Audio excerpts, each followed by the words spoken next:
Bien. Ce soir, je vais vous parler donc de méditation. Méditation, approche du silence intérieur.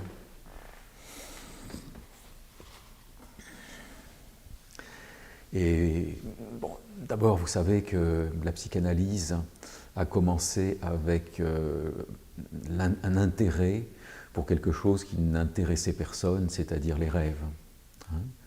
C'est-à-dire que personne n'attachait d'importance avant Freud. Il y a eu effectivement Artemidor, il y avait des interprétations des rêves, mais c'était oublié, tout cela c'était oublié. Et c'est Freud qui, le premier, s'est penché justement sur les rêves, sur cette vie nocturne à laquelle personne n'attachait d'importance. Et bien avec la méditation, c'est un petit peu pareil. La méditation attache de l'importance à quelque chose qui n'a aucune importance pour la majorité de la population, pour quasiment tout le monde. C'est-à-dire le courant de nos pensées, le flux de nos pensées. Voilà.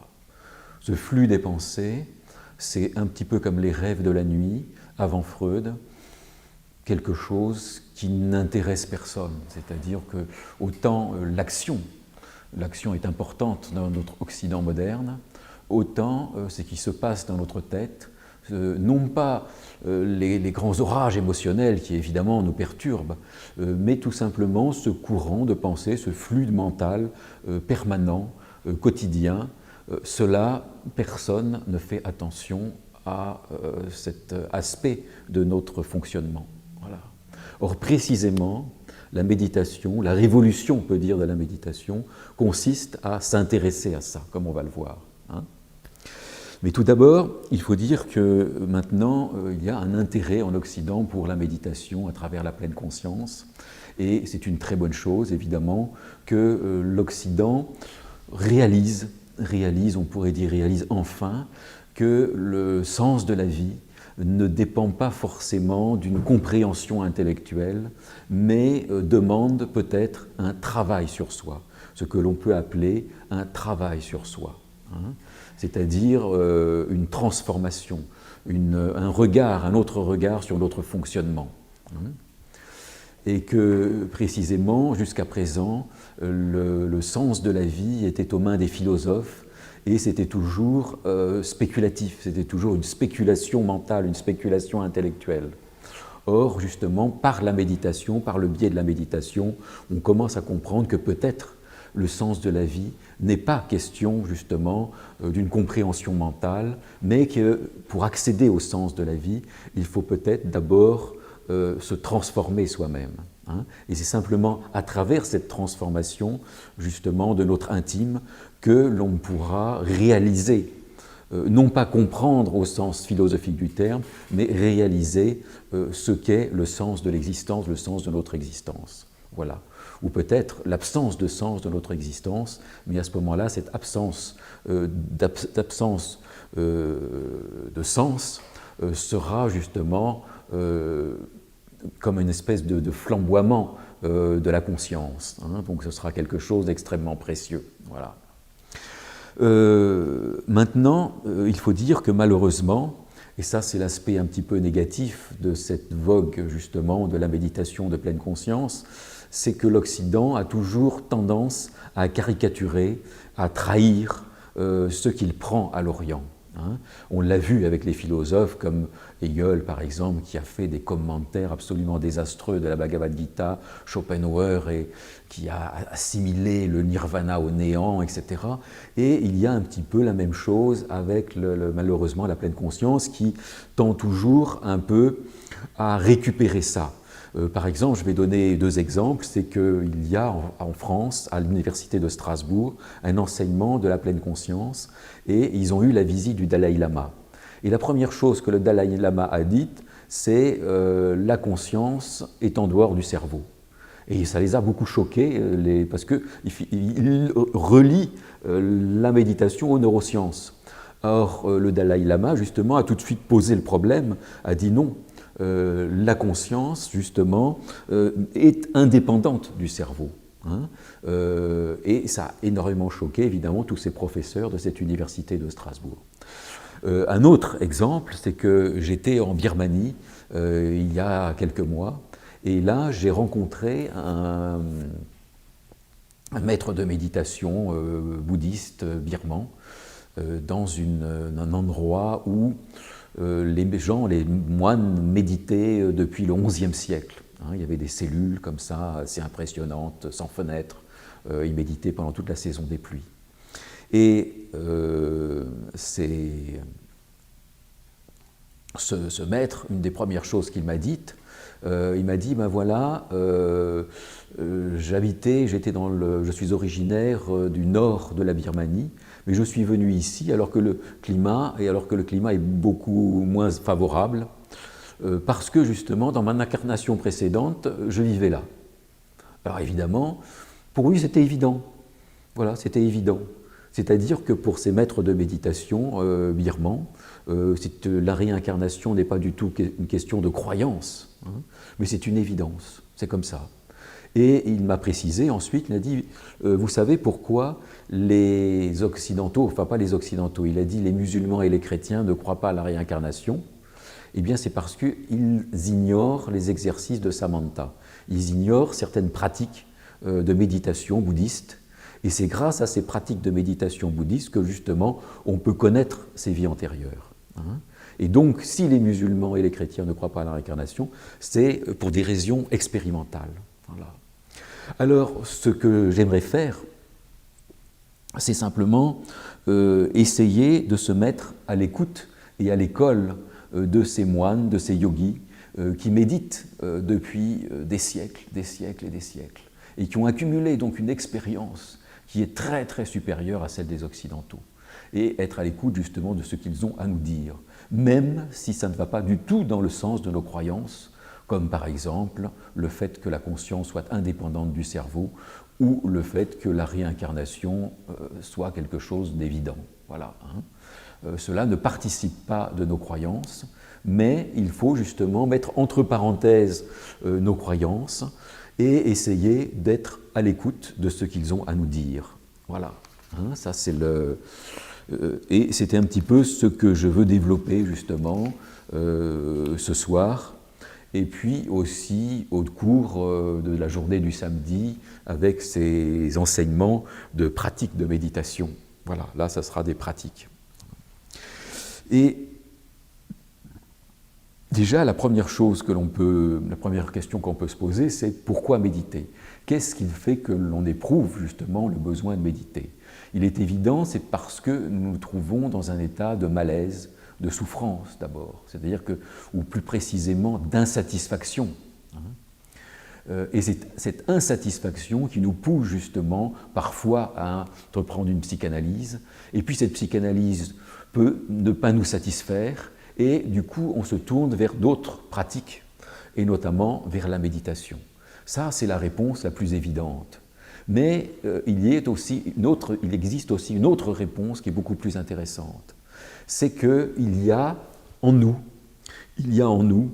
un manque fondamental,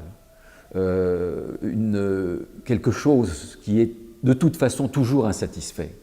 C'est-à-dire que l'on peut se trouver, ça c'est très important justement de le comprendre, on peut vivre avec le compagnon ou la compagne de nos rêves, on peut avoir beaucoup d'argent, avoir le métier de rêve, et cependant être en très bonne santé, hein, et cependant être insatisfait, être dans un malaise obscur. Et justement, ce malaise est très intéressant, hein, il est très intéressant comme on va voir.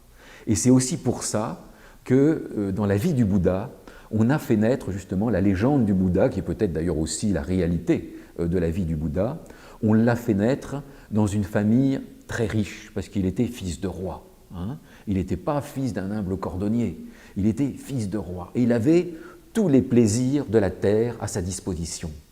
Et bien malgré ce fait-là, malgré le fait qu'il était dans une satisfaction totale au niveau des besoins mondains, en quelque sorte, eh bien, il a éprouvé la nécessité, en quelque sorte, il a éprouvé la nécessité, une nuit, de partir de partir et d'abandonner, c'est-à-dire qu'il a abandonné ses femmes, il a abandonné son palais, il a abandonné tout le monde justement merveilleux dans lequel il vivait, parce que justement il ressentait profondément ce malaise, cette insatisfaction. Et que ce malaise, cette insatisfaction n'était pas du tout une recherche, une quête justement d'une satisfaction matérielle, mais c'était quelque chose de beaucoup plus originel. Voilà. Et dans le bouddhisme, on appelle justement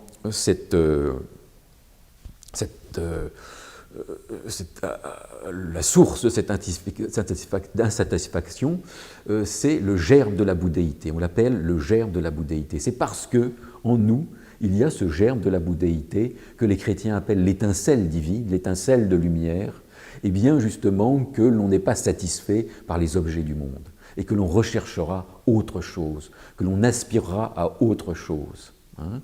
Donc, connecter cette insatisfaction fondamentale est, je crois, très intéressant, très intéressant. Essayer justement de voir comment on a une insatisfaction qui n'est pas d'ordre psychologique. Hein, c'est-à-dire que vous pouvez faire toutes les psychothérapies du monde, toutes les psychanalyses du monde, vous ne colmaterez pas cette fêlure, en quelque sorte, qui est en nous, ce manque qui est en nous. Hein, parce que c'est un appel un peu comme l'appel du large que ressent le marin, hein, un appel fondamental. Hein, voilà. Et c'est ça, en fait, c'est ce manque et cette aspiration qui est à la fois, vous voyez, c'est double, c'est à la fois un manque fondamental et une aspiration à quelque chose de vague, quelque chose que l'on ne perçoit pas ordinairement. C'est aussi, ça peut être une ferveur obscure aussi, hein, et qui fait que, eh bien, on part en quête justement sur le chemin spirituel. Hein. Et c'est ce qui nous amène justement à vouloir pratiquer la méditation. Voilà. Maintenant, je ne vais peut-être pas raconter à nouveau l'histoire des corbeaux, et je raconte à nouveau l'histoire des corbeaux, et voilà, c'est-à-dire qu'il y a quelque chose, effectivement, que j'en ai parlé hier, c'est quelque chose qui m'avait beaucoup étonné, parce que je m'intéresse à l'ornithologie depuis très longtemps, et je savais que les grands corbeaux, qui sont un oiseau très intelligent, comme le perroquet gris du Gabon et comme un certain nombre d'autres oiseaux, savent compter. Et notamment, le grand corbeau, on sait depuis très longtemps qu'il sait compter jusqu'à 10. Hein.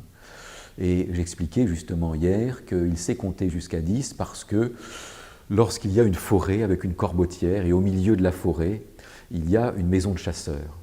Eh bien, quand les chasseurs rentrent dans la forêt, les corbeaux se taisent. Et ils rentrent ensuite dans la maison, dans la petite maison. Donc les corbeaux ne savent plus qu'est-ce qu'ils font à l'intérieur de cette maison-là. Et s'il y a un chasseur qui rentre, 2 chasseurs qui rentrent, 3 chasseurs qui rentrent, ensuite il y a un chasseur qui sort, 2 chasseurs qui sortent, 3 chasseurs qui sortent, eh bien les corbeaux les comptent. Hein. Et tant qu'il y a encore des chasseurs dans la maison, ils se taisent toujours. Et c'est simplement lorsque la totalité des chasseurs qui étaient dans la petite maison sont sortis, qu'ils recommencent à leurs activités, qu'ils recommencent à croisser, qu'ils recommencent leur vie habituelle. Voilà. Et ça jusqu'à 10. C'est-à-dire qu'il y a 1, 2, 3, 4, 5, 10 chasseurs qui rentrent dans la petite maison, ils attendent qu'il y ait les 10 chasseurs qui soient sortis. S'il n'y en a que 9 qui sont sortis, ils continuent à se taire. Et c'est simplement lorsque le 10e est sorti et est parti qu'ils recommencent leurs activités. Donc on sait comme ça depuis très longtemps qu'ils savent compter au moins jusqu'à 10. Hein. Eh bien, vous savez qu'il y a des peuples primitifs, comme les Sénoïs de Malaisie, des peuples dits primitifs, qui ne savent compter que jusqu'à 3. Hein, il y en a un certain nombre. C'est-à-dire que pour eux, il y a 1, 2, 3, et après, ils sont perdus, c'est beaucoup. Voilà. Donc on pourrait dire qu'effectivement, les grands corbeaux sont beaucoup plus intelligents que ces peuples primitifs. Le problème, c'est que ces peuples dits primitifs, ils ont des mythologies complexes, qui prouvent qu'ils se sont interrogés sur l'origine de l'univers. Ils se sont interrogés sur le pourquoi des sexes. Pourquoi y a-t-il des sexes? des hommes et des femmes. Ils se sont interrogés sur ce qui se passe après la mort. Et ils ont justement des tentatives d'explication de tout ça. Ce qui prouve que ce qui différencie fondamentalement les animaux des êtres humains, ce n'est pas tant la rationalité, parce que l'homme effectivement est un animal rationnel, mais il n'est pas simplement un animal rationnel, parce que vous avez justement des êtres humains qui sont inférieurs au niveau de la rationalité aux grands corbeaux. Mais en revanche, il y a quelque chose en l'être humain que l'on peut appeler le spirituel, qui différencie justement l'animal de l'être humain et qui fait que l'être humain va s'interroger, que l'être humain justement est habité par quelque chose, est habité par ce germe de la bouddhéité dont je vous parlais, il est habité par une présence qui fait qu'il va s'interroger sur le monde et qu'il va partir justement en quête d'un chemin spirituel. Voilà. Et c'est ça la différence peut-être fondamentale entre l'être humain et puis l'animal. Donc on peut dire que l'être humain est un animal raisonnable, certes, mais surtout et aussi et surtout un animal spirituel. Voilà. Alors maintenant, on va aborder un petit peu on peut dire le commencement de la méditation. Et là, il y a quelque chose justement lorsque l'on est à l'écoute de ces moines dont je vous parlais, il y a quelque chose de fondamental. C'est que justement les moines, les yogis, tous les hommes spirituels de tout temps ont toujours associé une pratique de sagesse à une pratique de méditation. Et si beaucoup de gens justement ont du mal à méditer ou n'arrivent pas à méditer, c'est qu'ils essayent justement d'exclure, ils ne connaissent pas cette voie de sagesse. Alors qu'est-ce que c'est exactement qu'une voie de sagesse qui doit se pratiquer en parallèle à une voie de méditation? Eh bien, une voie de sagesse, déjà, ce n'est pas une morale. La morale, c'est autre chose. La morale, ce sont des règles de vie qui nous permettent de vivre en société. C'est tout. C'est-à-dire que s'il n'y avait pas des règles, par exemple, ne pas voler, ne pas tuer, la vie en société n'est plus possible. Si tout le monde se met à voler, si tout le monde se met à tuer quelqu'un qui vous gêne, il est évident que la vie en société est impossible. Donc la morale, en fait, c'est ça. Le problème, c'est qu'il y a des gens qui ont intériorisé cette morale. Ils en ont fait un absolu. Et c'est là que commencent les problèmes. Alors qu'en fait, la morale, c'est très simple. Ce n'est pas un absolu. C'est juste une façon de vivre en société. Un ermite qui vit tout seul dans sa montagne, qui ne voit jamais personne, il n'a absolument pas besoin de morale. Parce que, justement, il vit tout seul. Et vivant tout seul, quel besoin d'une morale, de règles de vie, de règles de morale? Il peut avoir des règles pour lui-même, mais c'est tout à fait autre chose. Ce n'est plus une morale. Et la sagesse, une voie de sagesse, c'est tout à fait autre chose. Une voie de sagesse, c'est une pratique, c'est une réflexion, c'est une connaissance qui nous permet justement de nous débarrasser de certaines préoccupations. Par exemple, une des voies de sagesse qui est souvent proposée, c'est la méditation sur l'impermanence universelle, que l'on retrouve d'ailleurs dans le christianisme. C'est-à-dire voir le côté fugitif des choses, c'est-à-dire méditer. Et justement, par exemple, dans le bouddhisme tibétain, vous savez qu'il y a des gens, il y a notamment en France, il y a des centres comme ça, où on pratique la méditation pendant 3 ans, 3 mois et 3 jours, et on médite quasiment toute la journée. Mais quand on voit le programme de méditation sur ces périodes de 3 ans, 3 mois et 3 jours, on s'aperçoit qu'elle commence toujours par des semaines de méditation sur l'impermanence. C'est-à-dire, il faut réaliser profondément, non pas comprendre mentalement, ça ne sert à rien, mais réaliser profondément le caractère fugitif de notre existence, le caractère fugitif de toutes nos rencontres, le caractère fugitif de toutes les existences et de tout ce que nous percevons. Et par exemple, vous voyez, si vous avez un problème par exemple avec votre voisin, votre voisin devient absolument insupportable, ça vous pose un gros problème, eh bien la méditation sur l'impermanence peut vous aider, c'est-à-dire à vous dégager de ces préoccupations-là, de vous dégager de ces problèmes qui vous habitent et qui vous empêchent précisément de méditer. Parce que, justement, vos problèmes, par exemple, de voisinage, j'ai pris le problème de voisinage, mais ça peut être un problème avec vos beaux-parents, ça peut être un problème avec votre mère, votre père, etc., enfin, votre famille, vos enfants, enfin, ça, ou des amis, ou au travail, enfin voilà.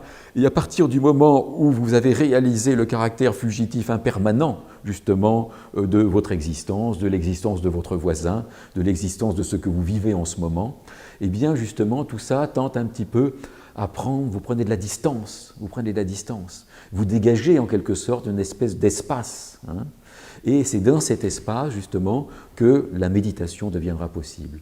Alors que si vous vous asseyez pour méditer et que vous êtes en pleine préoccupation avec justement ce collègue de bureau qui vous a qui vous a encore énervé, etc., vous n'arriverez pas à méditer.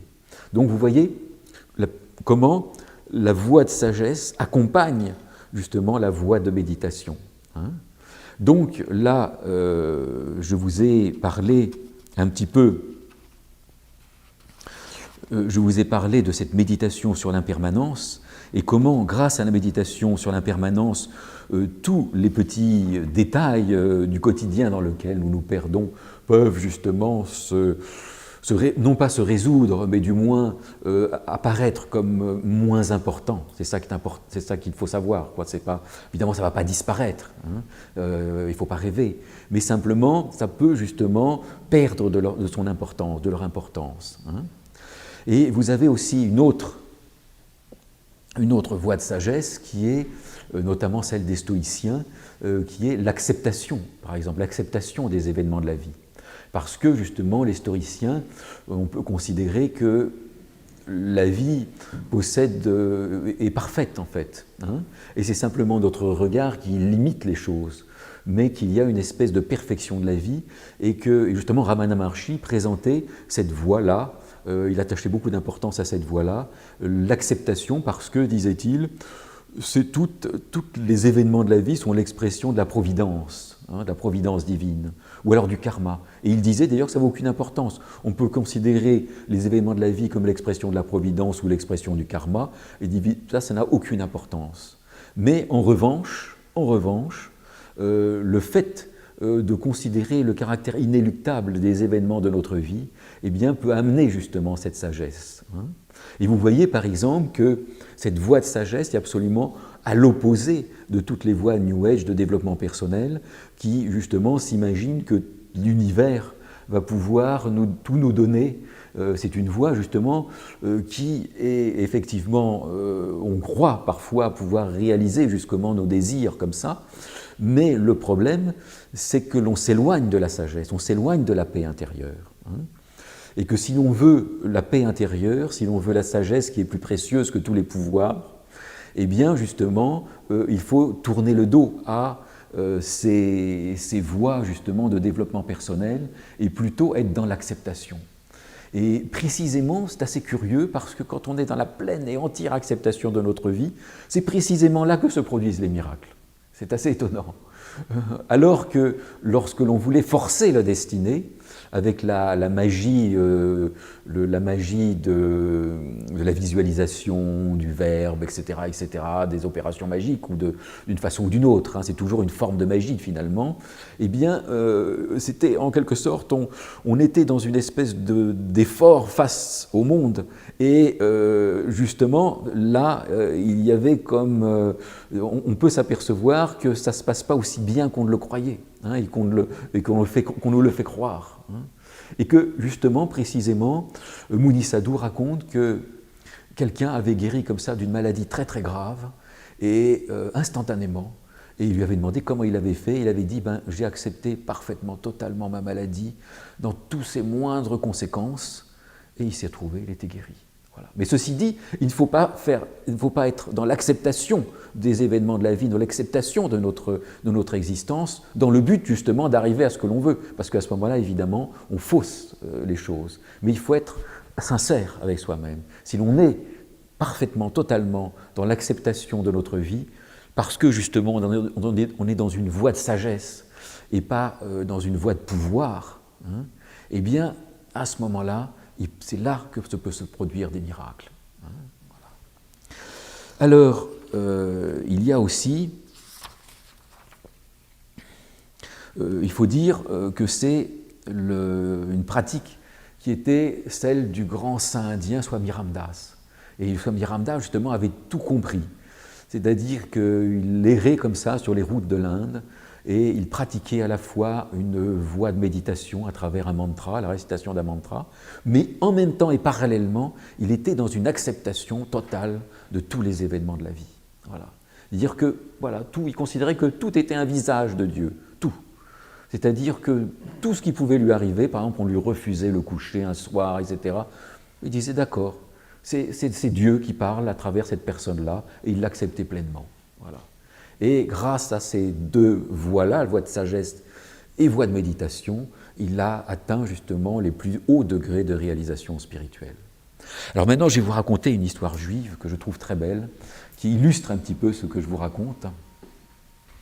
C'est comme ça, il y avait le disciple en Pologne, ça se passe en Pologne, et il y avait le disciple d'un vieux rabbin hassidique. Et ce disciple-là était très malade. Et vraiment, ça le préoccupait énormément. Et il va voir donc son maître et il lui demande qu'est-ce que je peux faire, qui est-ce que je peux rencontrer. Et alors à ce moment-là, il y a le vieux rabbin comme ça, hassidique, qui lui dit écoute, voilà, tu sais, il y a à Anipoul, là-bas, dans la campagne de Pologne, eh bien, il y a un médecin, et il pourra te guérir. Alors, bon, son maître avait parlé, malgré le froid, c'était l'hiver, il faisait froid. Anipoul, regarde sur la carte, c'était un village complètement perdu au milieu des marais, au fin fond de la Pologne. Ben, malgré tout ça, son maître avait parlé, et il part. Il part d'abord en train, et puis après le train, évidemment, il n'y avait plus rien pour arriver à Anipoul. Et alors malgré qu'il est malade, il fait froid, il est mal, il loue comme ça une sorte de charrette, et puis arrive ce village de Anipoul. Et arrivé dans le village de Anipoul, évidemment, il voit ce tout petit village, et puis il y a une paysanne comme ça qui passe. Et il lui demande, il lui dit, voilà, où se trouve le médecin. Et alors la paysanne le regarde comme ça avec des yeux ronds, et puis il lui dit, le médecin, mais il n'y a jamais eu de médecin, il n'y a jamais eu de médecin. Ah, Anipoul, jamais. Alors, il est quand même complètement surpris, il dit, mais, enfin, vous avez quand même un guérisseur, il dit, non, il n'y a pas de guérisseur à Anipoul, il n'y a rien, il n'y a pas de guérisseur. Un infirmier, une infirmière, non, il n'y a ni infirmier, ni infirmière, non. Et là, il est complètement catastrophé. Son maître l'a envoyé comme ça, dans un petit village perdu, alors qu'il était très malade, un petit village perdu de Pologne. Tout ça, il croyait qu'il allait être guéri par un médecin miraculeux, et non, il n'est rien. Il est là dans ce village-là. Et alors, il est catastrophé, et bon, il va partir du village, et quand même, il y a un paysan là qui passe avec son fils, il l'arrête et puis il lui dit « Excusez-moi, je voulais vous poser une question, quand vous êtes malade, comment vous faites ?» Et alors, à ce moment-là, le paysan, puisqu'il n'y a pas de médecin, il n'y a rien, alors il y a le paysan qui le regarde et qui lui dit « On s'en remet à la grâce de Dieu. » Et alors, à ce moment-là, il est illuminé, il comprend ce que son maître a voulu lui enseigner, et s'en remettre à la grâce de Dieu. Et aussitôt, il se sent mieux, et l'histoire raconte qu'il quitte le village, il est guéri. Voilà. Je trouve que c'est une très belle histoire. Voilà. Alors, oui, alors aussi, on peut dire un peu, parce qu'on va peut-être un petit peu s'approfondir là, parce qu'il y a tout des passages comme ça sur la méditation, j'en parlerai plutôt samedi, donc, ou dimanche plutôt. Mais là, quand même, il y a quelque chose qui est assez intéressant de dire aussi à propos justement des voies comme ça de développement personnel. C'est que souvent, les gens, comme les gens qui ont écrit des livres comme Le Secret et tout ça, ils ignorent des lois que les vieux occultistes connaissaient. Et ces lois-là sont parfois terribles, et il faut mieux les connaître. Il faut mieux les connaître. C'est pour ça que dans mes conférences, toujours, je parle de ça. Et Roger Laforêt, notamment, raconte une histoire. Il raconte qu'il a vécu. Il connaissait comme ça un vieux couple de retraités qui était assez heureux, mais ils rêvaient d'avoir une maison. Ils rêvaient d'avoir une maison. Puis un jour, ils ont rencontré comme ça une sorte de mage, comme un peu tous ces mages de New Age, mais c'était avant le New Age, hein, c'était à une autre époque, et qui leur explique comment il fallait faire pour avoir une maison. Et il raconte, il dit que tous les soirs, ils devraient visualiser leur maison parfaite, etc. Ils devaient visualiser cette maison. Et se mettre à tous les deux et visualiser la maison dans tous les détails, etc. etc. Il leur explique tout le processus magique qui allait attirer justement cette maison-là. Et ils font ça pendant des semaines, des mois, ils visualisent tous les soirs parce qu'ils veulent vraiment cette maison-là.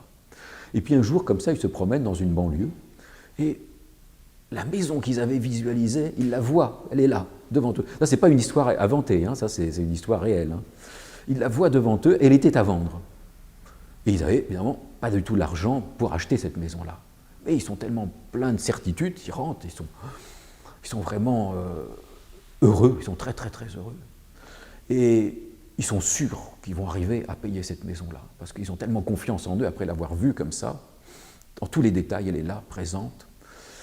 Et effectivement, très peu de temps après, 2-3 jours après, ils reçoivent un chèque qui est exactement le prix de la maison. Et c'était l'assurance vie de leur fille qui venait de mourir. Elle vivait à l'étranger, elle s'était tuée en voiture, et donc ils touchaient l'assurance vie de cette fille, de leur fille. Voilà.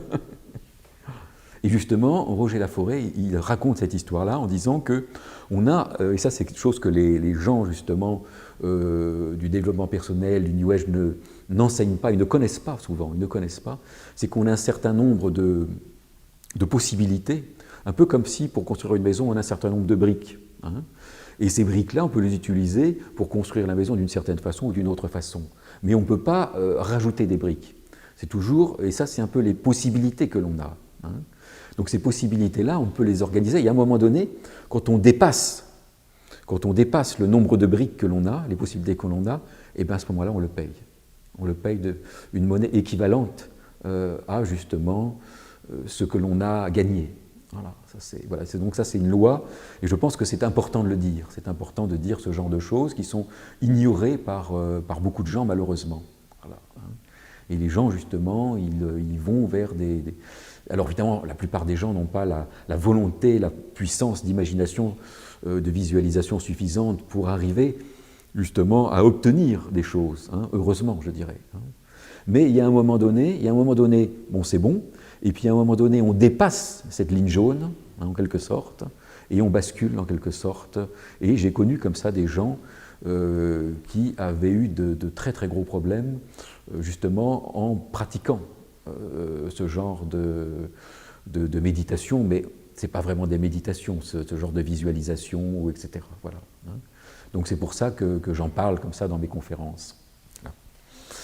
Alors maintenant, on va parler d'une dernière voie de sagesse possible, hein, et qui est toujours, je trouve très très intéressante, c'est justement de voir tous les points de vue d'une situation. C'est-à-dire que très souvent, on est dans un seul point de vue et on ne voit pas le point de vue de l'autre personne. Hein. Et c'est très utile justement de voir les points de vue aussi de nos adversaires. Hein. Et par exemple, il y avait une histoire que raconte Robert Linson et qui me plaît beaucoup, que je raconte toujours. Robert Linson, qui est un de ceux qui a introduit le bouddhisme zen en Europe. Et il racontait qu'un jour, il y avait quelqu'un qui lui avait posé une question, qui lui avait dit, voilà, un maître éveillé,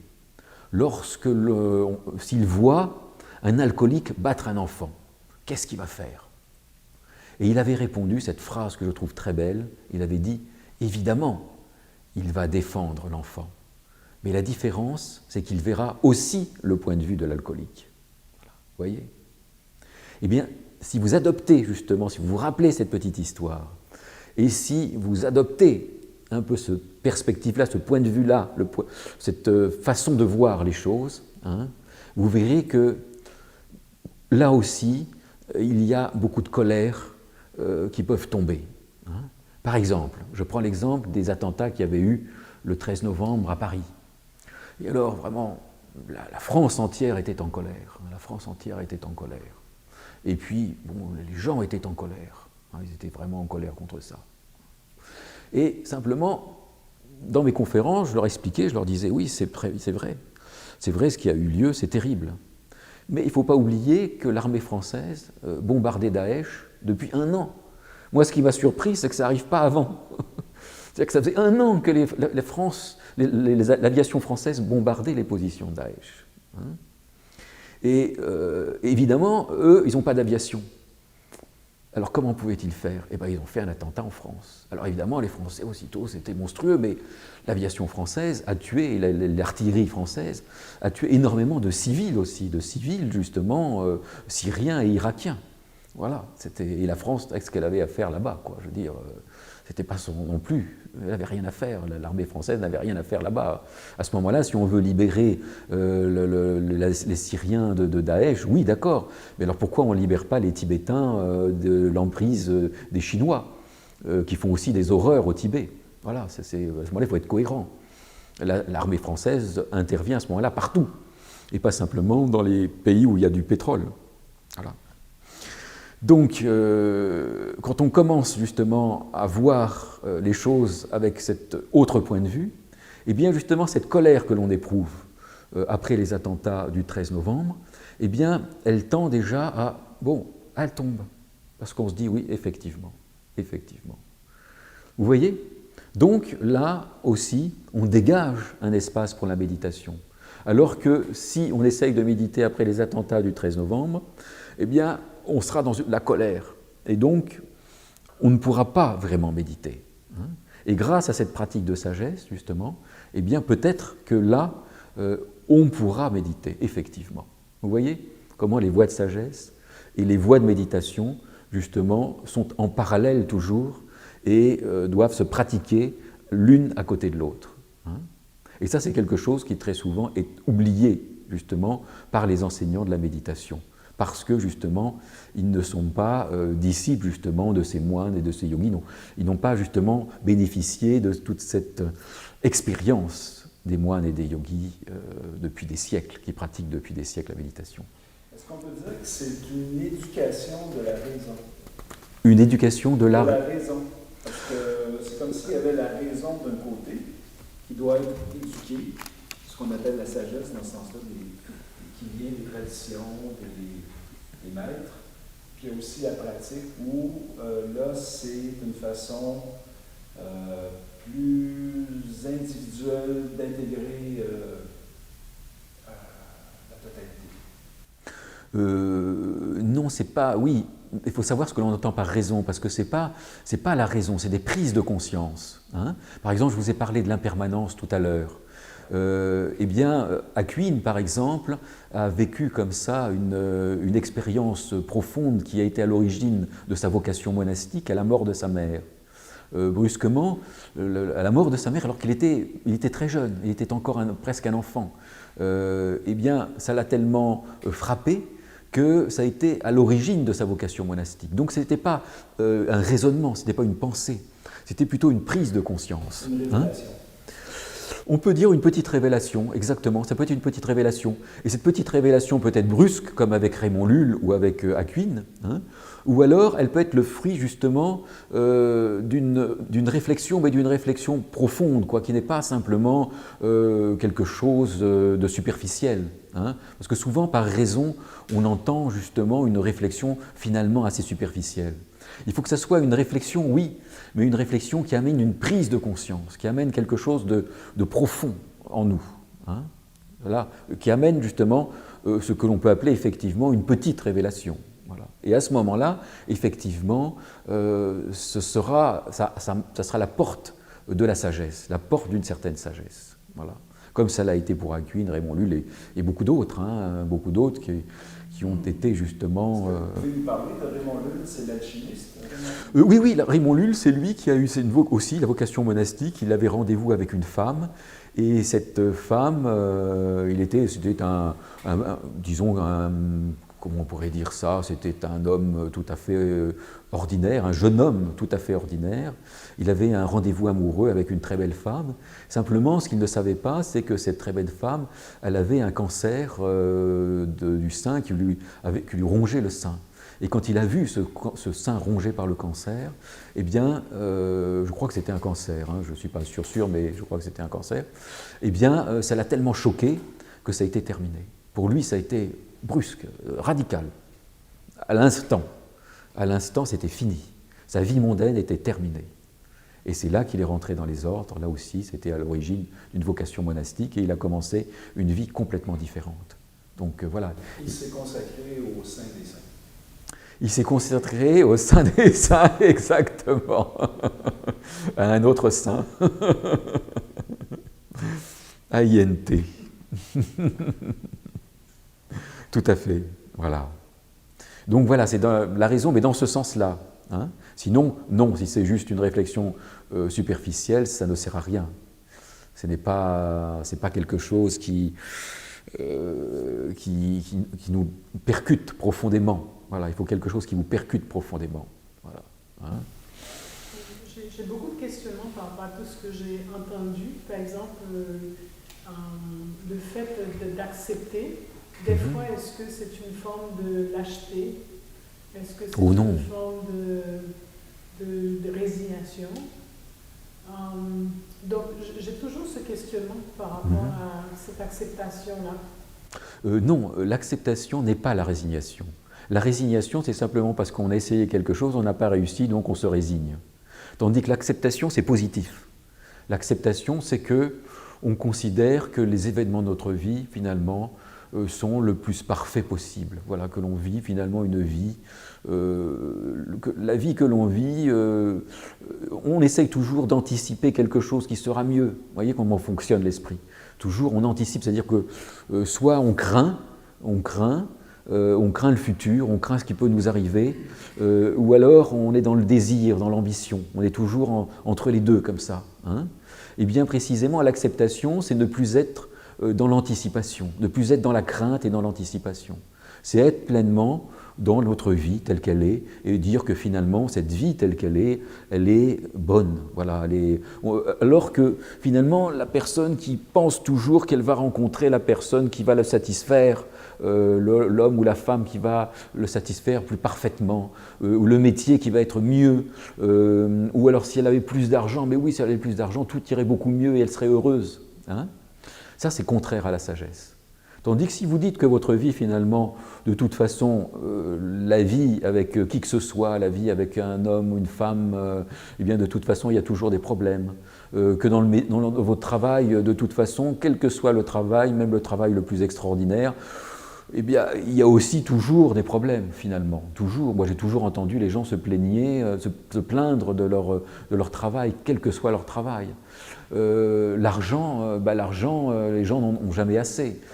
Et que finalement, on vit notre vie qui, bon, est pas si mal que ça. Voilà. Hein, Et là, on est dans l'acceptation. On n'est pas dans la résignation. Tandis que la résignation, c'est si vous avez voulu gagner au loto, vous avez raté, ça n'a pas marché, donc vous vous résignez à votre pauvreté. Vous vous résignez, c'est la résignation. Vous voyez la différence? Non. Moi, c'est pareil, j'accepte. Non, c'est pas pareil du tout. La résignation, c'est simplement quelque chose, vous vous résignez parce que justement vous avez échoué dans quelque chose. Vous avez des rêves que vous n'avez pas réalisés, donc vous vous résignez. Alors que l'acceptation, comment ? Ça ressemble plus à du dépit. Voilà, il y a un petit côté dépit, effectivement, alors que accepter, vous acceptez pleinement la vie telle qu'elle est. Voilà, elle est bien. Votre vie est bien, vous n'essayez pas de gagner plus d'argent, vous n'essayez pas d'avoir un autre métier mieux, vous n'acceptez pas d'avoir un compagnon ou une compagne qui soit mieux. Voilà, vous dites que finalement, voilà, c'est bien, C'est ça, l'acceptation, parce que, et puis cette acceptation-là, finalement, vous comprenez que votre bonheur, que le bonheur, eh bien, il ne réside pas dans un meilleur métier, dans plus d'argent, etc. Voilà, il faut comprendre profondément que votre bonheur ne résidera pas là-dedans. Le bonheur, eh bien, vous passez d'une horizontalité, en quelque sorte, à une verticalité. C'est-à-dire que le bonheur, eh bien, vous allez le cultiver à l'intérieur, en changeant votre regard. Moi, Voyez ? ça me fait penser à Nelson Mandela. Comprendre fondamentalement. Nelson Mandela, il était probablement plus dans l'acceptation que la résignation. Puis dans le fond, sa prison, c'était devenu un peu comme son monastère. Probablement que c'était... il a probablement réalisé que c'était une bénédiction, ce qui lui arrivait. Oui, tout est un état d'esprit. Voilà. Tout est une Exactement. Regardez, Voilà. tous les hommes, c'est de se connaître. La vérité, c'est toutes les perceptions mises ensemble. Là, vous avez tout à fait raison quand vous avez dit que ça dépend finalement de notre perception, de notre regard. C'est simplement notre regard qui fait que l'on sera heureux ou malheureux. Sauf évidemment, il y a des cas exceptionnels où les gens qui vivent dans des camps de concentration ou des prisons de haute sécurité aux États-Unis, comme celui qui est écrit de la prison à l'éveil raconte, là c'est quand même déjà beaucoup plus difficile. Mais sinon, oui, c'est en changeant notre regard. Il faut comprendre profondément que notre bonheur dépend de notre regard, du regard que nous avons sur notre vie. Il ne dépend pas de ce que l'on va changer dans notre vie, il dépend, et c'est là justement, comme je vous disais, que toutes les voies New Age sont dans l'erreur, mais il dépend simplement de votre regard. Si vous changez votre regard, vous trouverez le bonheur. Et l'ambition, parce que la voie de la sagesse semble dire que être ambitieux, c'est pas une bonne chose. Non, non, non, il ne s'agit pas de dire que c'est... Plus haut, plus loin. Non, il ne s'agit pas d'être... Se déployer totalement dans cet talent, dans cette don, dans tout ce qu'on peut offrir au monde et à soi-même. C'est comme s'il ne faut pas être dans l'ambition, il faut être dans l'acceptation et ne pas voir, ne pas se projeter dans plus que ce qu'on peut aujourd'hui être et manifester. Dans le détachement. Oui, non, non, mais il ne s'agit pas d'être pour ou contre l'ambition. Il s'agit simplement d'être dans sa vie, c'est tout. D'être dans sa vie. C'est-à-dire qu'on est dans la rêverie de notre vie. On n'est pas dans notre vie. On est dans la rêverie de notre vie. Hein? Et il faut être simplement dans notre vie. Il ne s'agit pas d'ambition ou pas d'ambition. Soyez dans votre vie, et si vous êtes dans votre vie, eh bien justement, c'est là que vous pourrez vous déployer. Simplement, ce ne sera pas un déploiement horizontal, mais justement, quand vous aurez cultivé cette verticalité, alors vous vous déploierez justement, réellement. Hein, réellement. Ça me fait penser à un des hommes, des Américains les plus riches à l'heure actuelle, c'est Buffett, je pense son nom, Warren Buffett. qui vit dans la même maison depuis les années 60, une petite maison très ordinaire. Et je me dis, dans le fond, c'est peut-être un rappel pour lui qu'il est toujours le même homme, toujours l'homme ordinaire, avec des ambitions, comment dire, d'homme ordinaire, mais en même temps, c'est un des hommes les plus riches de la planète. Probablement que sa maison, c'est une façon pour lui de se rappeler à l'essence de son être. Oui, c'est parce qu'en fait, il a une mission là-dedans, et c'était sa mission, mais il est resté égal à lui-même. Il n'a pas fait tout ça pour la plus grande maison ou le plus beau style de vie, ni pour prouver quoi que ce soit à personne. Ça, je ne le connais pas, donc je ne sais pas du tout. Je ne sais pas. Très intéressant. Ça, je ne sais pas du tout. Je sais pas si... chez McDo à tous les jours. Ce que je veux dire, c'est que l'ambition, la vouloir plus, voir plus grand, aller plus haut, plus loin, c'est comme si j'ai compris que la voie de la sagesse veut qu'on accepte ce qui est là, mais il y a des personnes qui ont un appel du dedans d'eux qui les pousse à aller plus haut, plus loin, mais pas forcément pour prouver au monde quoi que ce soit, ni pour oui, parce prouver qu'ils ont... à leur ego quelque chose. Oui, c'est parce qu'ils ont un problème intérieur, c'est sûr. Disons, quand on est très dévoré d'ambition, c'est toujours un problème intérieur. C'est-à-dire que c'est une espèce d'insatisfaction qui va dans le mauvais sens. C'est-à-dire que cette insatisfaction, c'est comme des gens qui frôlent la mort. Il leur faut frôler la mort pour avoir l'impression de vivre. Eh bien, c'est précisément parce qu'ils ne connaissent pas ce germe de la bouddhéité dont je vous ai parlé. Et ils confondent justement ce goût du risque. Ils confondent justement ce goût du risque, pour eux, c'est une façon d'approcher cet inconnu parce que justement, on vit dans une société matérialiste, hein, globalement qui est matérialiste. Donc, cette aspiration-là, elle n'est pas reconnue par la société. Donc, quelqu'un pourra la traduire par une ambition sans limite, en quelque sorte. Et il ne verra pas que cette ambition sans limite, en fait, à l'origine, son origine, eh bien, elle est spirituelle aussi. Tout au fond, elle est spirituelle. C'est-à-dire que son véritable désir, ce n'est pas justement d'avoir une plus grande maison, toujours plus grande, une entreprise encore plus magnifique, etc. Son véritable désir, il est ailleurs. Hein, il est ailleurs. Mais simplement, comme on vit dans une société matérialiste, il ne peut pas le réaliser. Et un jour, peut-être, s'il y a par exemple un proche qui meurt, ou à ce moment-là, brusquement, il y a une prise de conscience qui se fait, et il se rend compte qu'il est dans une mauvaise direction. Et à ce moment-là, son aspiration retrouvera sa véritable origine, il retrouvera la véritable origine de son aspiration. Vous comprenez? Ouais. Alors, voilà. Alors, quand le bonheur, et comment peut-on être heureux sans des moments de plaisir, sans des petits mini-plaisirs? Mais il y a beaucoup plus de plaisir si vous êtes pleinement dans votre vie que si vous êtes dans le rêve de votre vie. Parce que dans le rêve de votre vie, vous êtes dans une insatisfaction perpétuelle. Or, si vous êtes pleinement dans votre vie,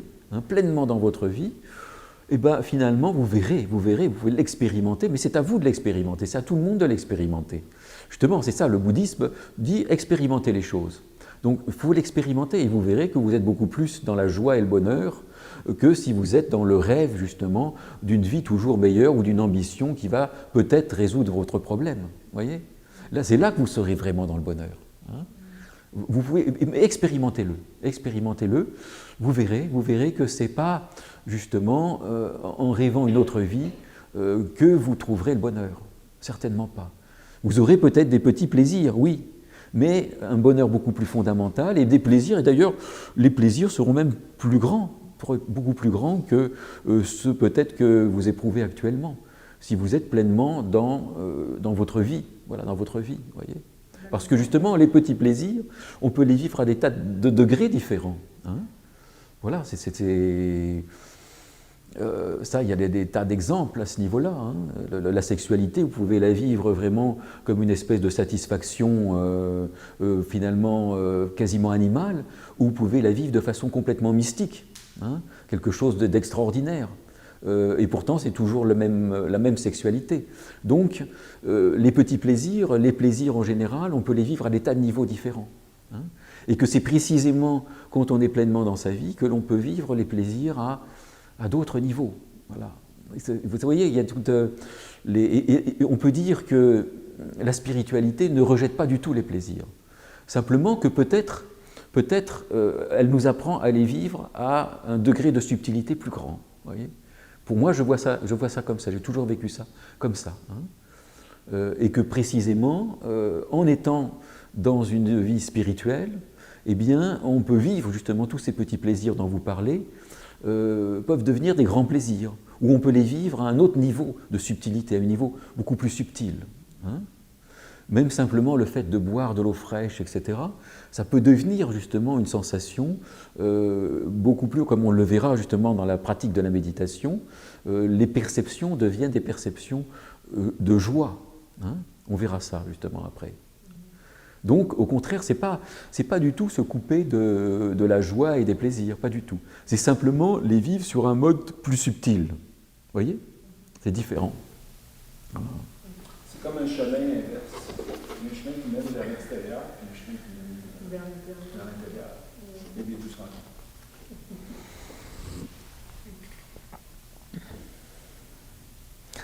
Alors maintenant, on va aborder un petit peu la méditation proprement dite. Et la première chose que l'on apprend dans la méditation, et ça, la pleine conscience, par contre, l'a très bien compris, c'est à retourner à nos racines corporelles. C'est-à-dire que nous vivons constamment au niveau de nos pensées. Hein. Et si nous essayons déjà tout de suite de travailler sur nos pensées, eh bien, nous ferons qu'activer le flux des pensées. Hein. Donc, dans un premier temps, il faut toujours se recentrer, en quelque sorte, se recentrer sur le corps, le souffle. C'est-à-dire qu'ordinairement, nous n'avons absolument pas conscience de notre corps, nous n'avons pas conscience de notre souffle. Nous vivons notre ego constamment au niveau du flux mental, au niveau de nos pensées. C'est là que se situe notre ego. Et bien précisément, pour commencer un travail intérieur, un travail spirituel, eh bien un travail de méditation, on peut dire, eh bien il faut se recentrer sur le corps, sur quelque chose justement dont on n'a pas conscience habituellement, c'est-à-dire la sensation corporelle et le souffle. D'abord le souffle, et ensuite la sensation corporelle, puis les perceptions. Vous voyez ? Et donc, il y a tout un travail d'attention au souffle, et d'attention à la sensation corporelle. Ça, c'est le premier travail qu'il y a à faire dans la méditation. Et ensuite, attention à la perception, et notamment au son, aux perceptions justement des bruits. Et là, c'est là qu'on s'aperçoit quelque chose de très très important. Justement, là on va revenir. Évidemment, c'est samedi plutôt et dimanche que j'expliquerai un petit peu plus toutes ces pratiques-là.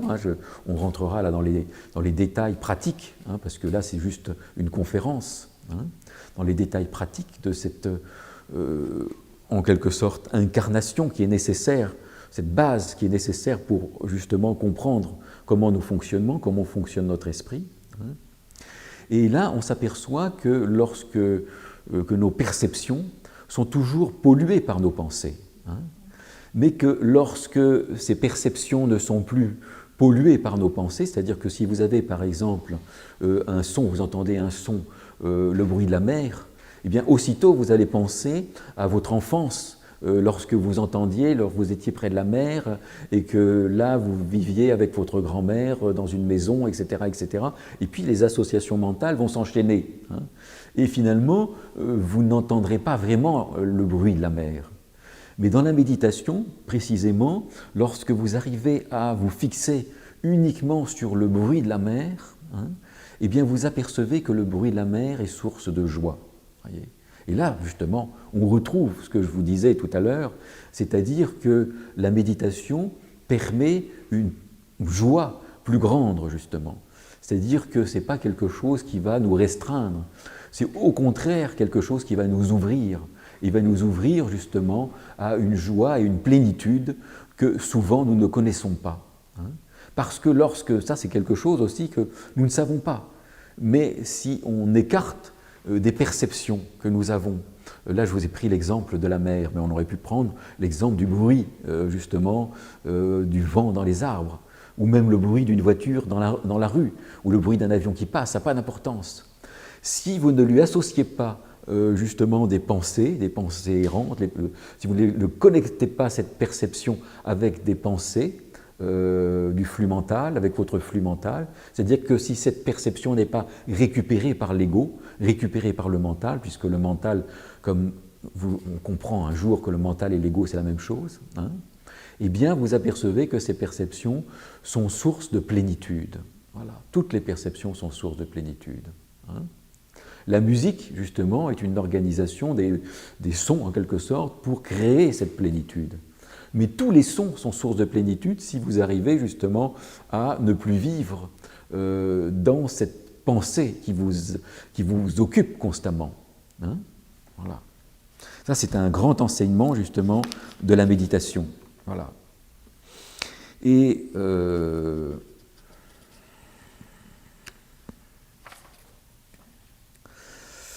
ensuite, une fois justement que on est enraciné dans son souffle et dans son corps, et dans les perceptions, et simplement dans un deuxième temps, eh bien, nous pouvons aborder à ce moment-là le fonctionnement de notre esprit, le fonctionnement du flux mental. Voilà.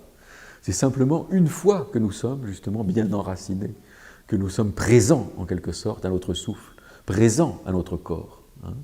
Alors, à ce moment-là, nous pouvons nous tourner vers le fonctionnement de notre esprit. C'est toujours... Comment ? Quand vous parlez de perception, vous faites référence aux perceptions corporelles.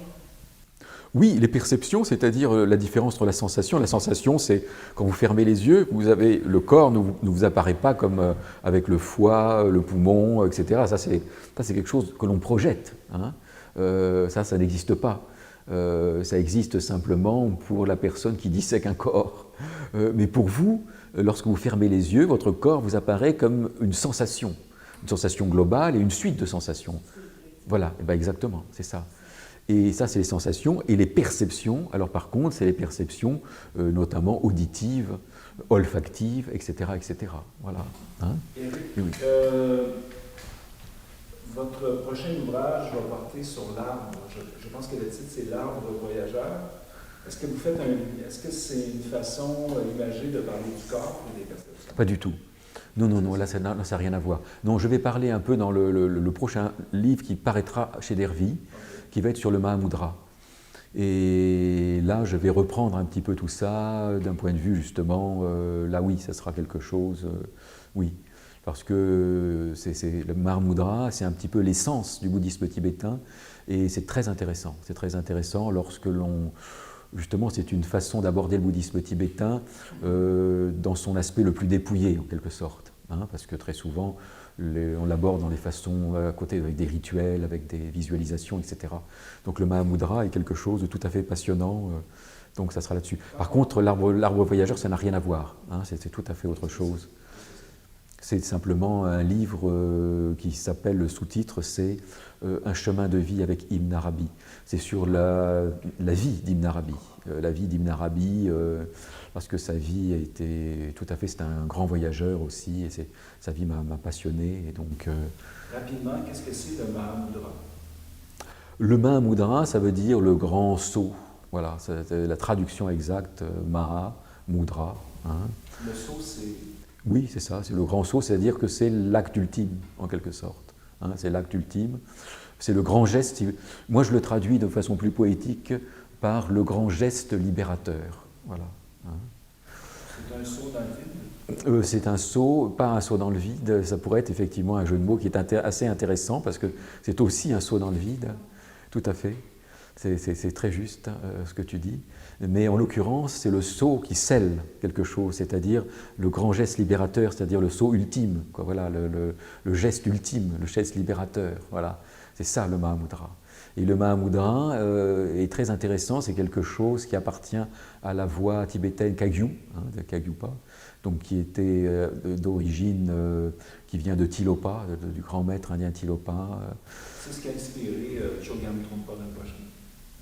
Oui, enfin Chogyam Trungpa, c'est très très particulier, oui, mais c'est très particulier. Chogyam Trungpa, il s'est fait un peu, mais c'est, oui, c'est sympathique. Il s'est occidentalisé très vite. Comment? Il s'est occidentalisé très vite. Oui, exactement, oui.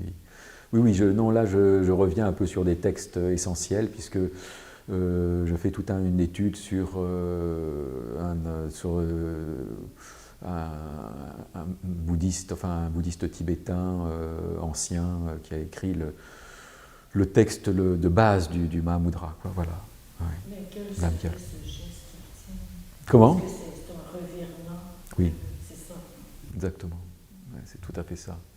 Et c'est une pratique justement, mais qui est assez intéressante parce qu'en même temps, c'est pas simplement comme dans le Chan par exemple, quelque chose qui demeure très abstrait ou qui ne s'adresse pas à tout le monde en quelque sorte, qui s'adresse qu'à une élite, tandis que là, le Mahamudra peut s'adresser un peu à tout le monde, quoi. Il y a aussi bien l'aspect ultime qu'un aspect graduel en quelque sorte. Qu'un aspect graduel avec justement cette opposition très intéressante entre Shiné, qui est la voie un peu de pratique de méditation, et puis l'acton qui est justement la vue profonde, qui est la vue profonde, c'est-à-dire qui est l'investigation qui permet de comprendre le fonctionnement de notre esprit. Qu'est-ce que l'esprit? Qu'est-ce que la conscience en fait? Qu'est-ce que la conscience? Voilà. Donc il y a les deux aspects. Donc c'est ça aussi que je trouve extrêmement intéressant, c'est-à-dire que c'est pas comme dans le Chan où on vous présente juste la voie directe comme ça, et puis c'est tout.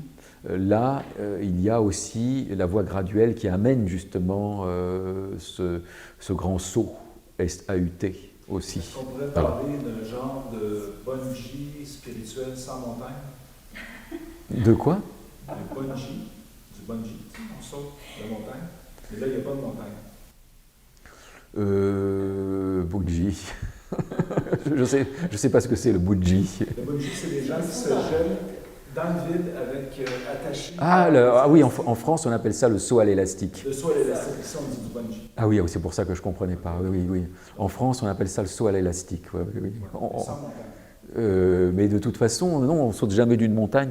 Le saut à l'élastique, c'est dans un pont. On fait ça en général. En France, on fait ça d'un pont. Voilà, sous un pont. On saute comme ça, sous un pont. Oui. C'est voilà, mais effectivement, ça peut être un saut à l'élastique sans élastique, mais ça s'appelle un suicide. Donc non, c'est pas un suicide, non, pas du tout. Vous avez parlé tantôt de dépouillement. Justement, je pense que c'est le truc le plus difficile pour un être humain, c'est le dépouillement total. On parlait de notion de plaisir, par exemple, manger jusqu'au point de se faire mal dans son corps, mais en quête de plaisir. Mais comment est-ce qu'à travers la méditation, à travers cette voie de sagesse, on peut maîtriser ces mauvaises tendances que nous avons? C'est tout simplement, quand on est un peu boulimique, voir, justement, après, grâce à la méditation, on peut saisir, justement, essayer de saisir. C'est-à-dire qu'il y a quelque chose, il y a une pratique qui est très intéressante dans le bouddhisme, qui est très simple. Là, en l'occurrence, il faut saisir ce qui est derrière votre avidité pour la nourriture. Vous voyez, c'est très intéressant. Le plaisir, Non, il y a autre chose derrière, parce que manger simplement, comme ça, pour le plaisir, c'est autre chose. Tandis que là, s'il y a vraiment une espèce de soif de nourriture, quelle est l'origine de cette soif de nourriture? Là, ça devient intéressant. Et justement, essayer de rentrer en intimité. Là, justement, on va parler un petit peu de ça. C'est très intéressant. Bon, c'est une des choses dont je vais parler dimanche, mais justement, ça peut être très intéressant de développer un petit peu ça. Parce que, justement, lorsque, dans un désir, il y a toujours deux aspects. Il y a toujours un aspect énergétique et un aspect mental. C'est-à-dire que si vous êtes dans la colère, par exemple, si vous êtes dans la colère, vous avez le flux mental de la colère, c'est-à-dire quelqu'un vous a humilié. Et cela vous met en colère. Vous pensez à cette personne-là et aussitôt vous avez la colère qui naît. Et cette colère entraîne justement un flux mental, c'est-à-dire que vous allez penser à cette personne-là avec colère et puis l'énergie de la colère va se nourrir du flux mental et le flux mental va nourrir l'énergie de la colère. Mais il se trouve, si vous êtes très attentif, si vous avez pratiqué un peu la méditation, que l'on est juste conscient du flux mental qui accompagne l'énergie de la colère, mais pas du tout de l'énergie de la colère. Or justement, là où ça devient intéressant, c'est lorsque l'on commence à se tourner vers cette énergie de la colère, et non plus vers le flux des associations mentales, qui sont associées à cette énergie de la colère. Or, cette énergie de la colère, si on commence à rentrer en intimité avec elle, eh bien, la colère, elle prend tout à fait un autre visage, et elle tombe, parce que vous avez dans le bouddhisme tibétain les dieux. Il y avait deux divinités, il y avait toujours les divinités paisibles, qui sont l'autre face d'une divinité héritée. Ce qui fait que la divinité paisible possède toujours un petit aspect de la divinité irritée. C'est les deux faces de la même pièce. Et la divinité héritée possède toujours un petit élément de la divinité paisible, pour bien montrer que c'est la même énergie qui peut prendre un visage ou un autre visage.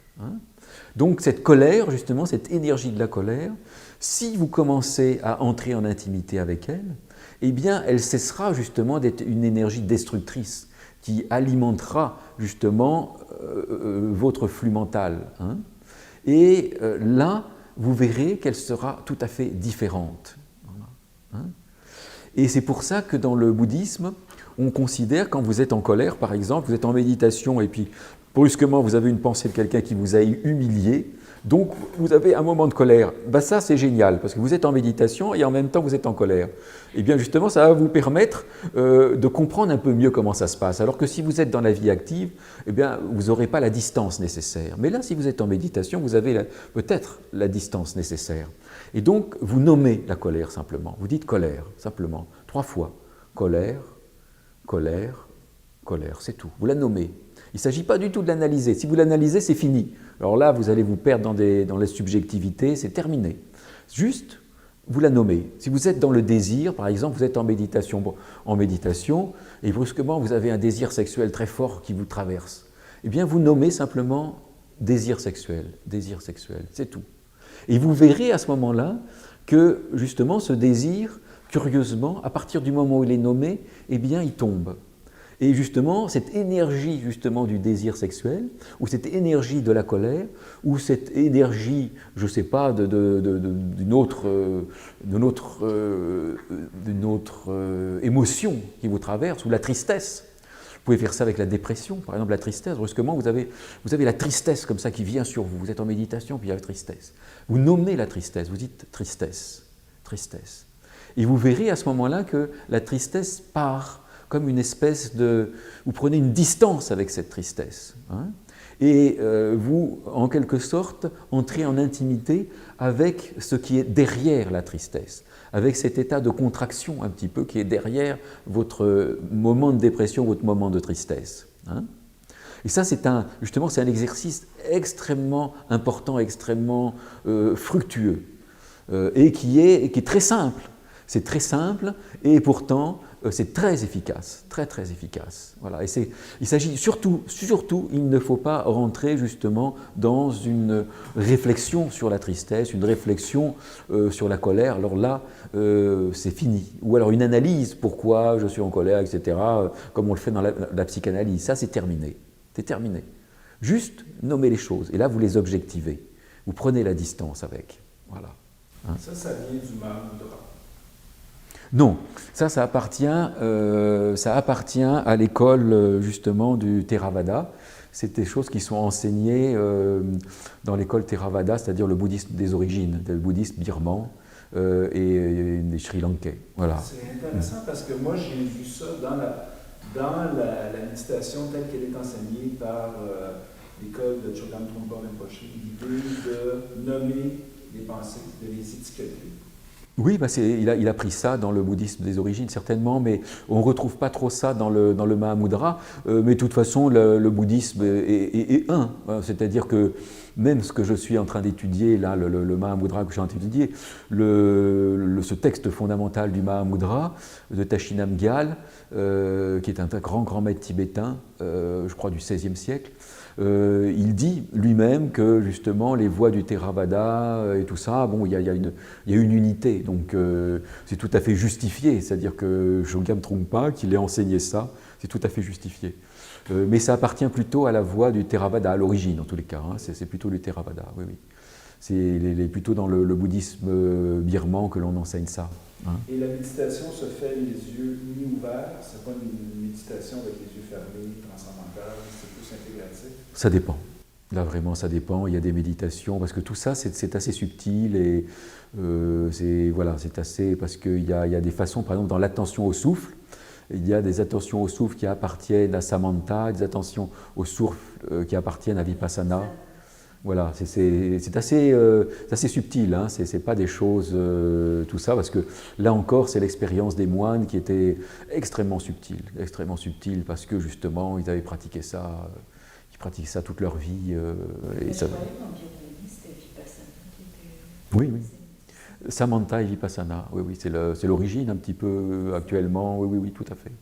Tout à fait, c'est Vipassana, mais pas simplement, justement, c'est ce que je vais expliquer justement ce week-end, c'est qu'il y a, justement, on a un peu oublié Samanta, alors que, justement, alors que la voie totale dans le bouddhisme birman, par exemple, il y a Samanta, quand on apprend avec les maîtres de méditation, c'est exactement l'équivalent de Shiné et Lactong, que l'on retrouve, et curieusement, en Occident, on a complètement oublié la voie de Samanta, alors que, justement, dans le bouddhisme birman, on doit toujours commencer par Samanta, toujours.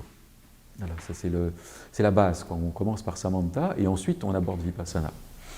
Voilà. Vous avez enseigné samedi ou dimanche? Je pourrais répéter un peu. Je pensais plutôt samedi un peu faire plus les techniques de méditation et plus sur la compréhension de notre fonctionnement le dimanche, hein, comment fonctionnent les émotions, les pensées, etc.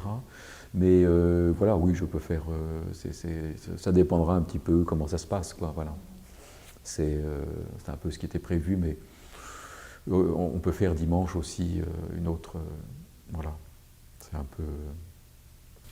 J'allais suivre ces 10 jours avec les passages, j'ai annulé parce que l'idée de me restreindre en termes alimentaires m'a complètement. Je dis non, je ne pouvais pas, ne pas manger le soir, etc. Pour moi, c'est important de manger. Et on dit que le soir, on ne mange pas.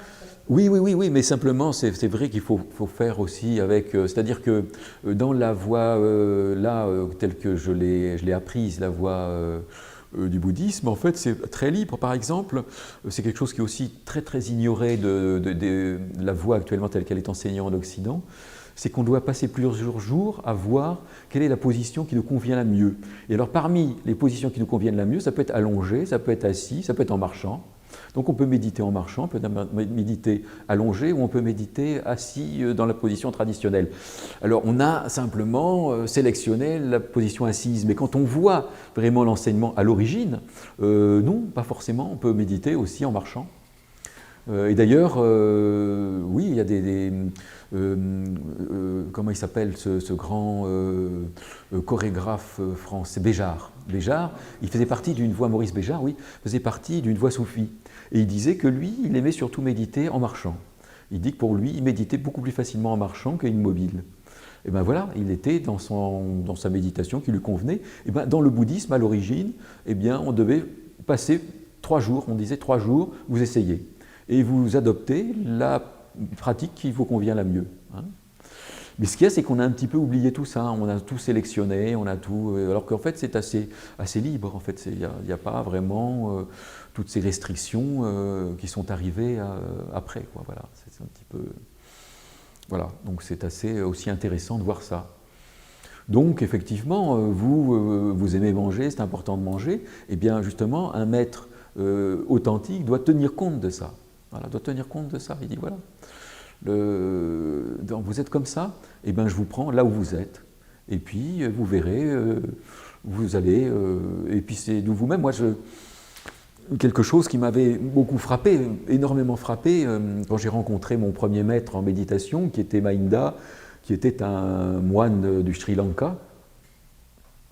La première chose, son premier enseignement, ça avait été, moi j'ai été, évidemment je suis issu, comme beaucoup d'entre vous, une famille catholique, donc pour moi, c'est vrai que le spirituel, c'était une récompense lorsqu'on était gentil, il fallait être gentil avec ses parents, gentil avec ses profs, son astite, et puis là, on avait droit à une sucrerie qui était le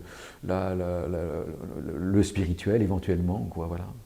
Et lui, la première chose qu'il m'a apprise, il m'a dit la colère, le désir, tout ça, vous vous en occupez pas. Vous vous en occupez pas. Vous pratiquez la méditation et vous verrez. Voilà.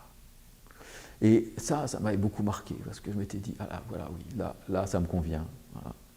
C'est-à-dire que on n'est pas dans le jugement, on ne va pas vous dire ah non, alors non, vous mangez trop, alors non, c'est pour vous, c'est pas possible. Hein. Ou vous êtes, non, là, non, alors vous êtes toujours dans des problèmes sexuels, etc. Non, là, pour vous, c'est pas possible, etc. Non, au contraire, un maître authentique, par exemple, comme raconte John Bofeld, lui, il était toujours attiré par les femmes, et ben on lui a donné à méditer la déesse Tara, voilà. Voilà, c'est simple. On n'a pas dit oh non, vous c'est pas possible. Alors que s'il avait voulu être moine dans l'église catholique, ça n'aurait pas été possible. On lui aurait dit ah non, d'abord vous résolvez votre problème, ensuite on verra. Tandis que là, non, on utilise, ça c'est le merveilleux de l'Orient, c'est-à-dire on utilise en quelque sorte le négatif, et puis on vous prend tel que vous êtes, et puis on vous fait progresser à partir de ce que vous êtes. Voilà. Dans l'Église, on dit que ce sont les tentations du démon. Voilà, et ça c'est... Qui nous poussent vers nos mauvais penchants, vers... Mais oui, et justement... Ils ne sont pas bons pour nous. Eh bien, à mon avis, ça, c'est complètement une erreur parce que vous allez créer le démon. C'est-à-dire que lorsque vous êtes dans la dualité, et plus vous êtes dans la dualité, plus vous allez créer le démon.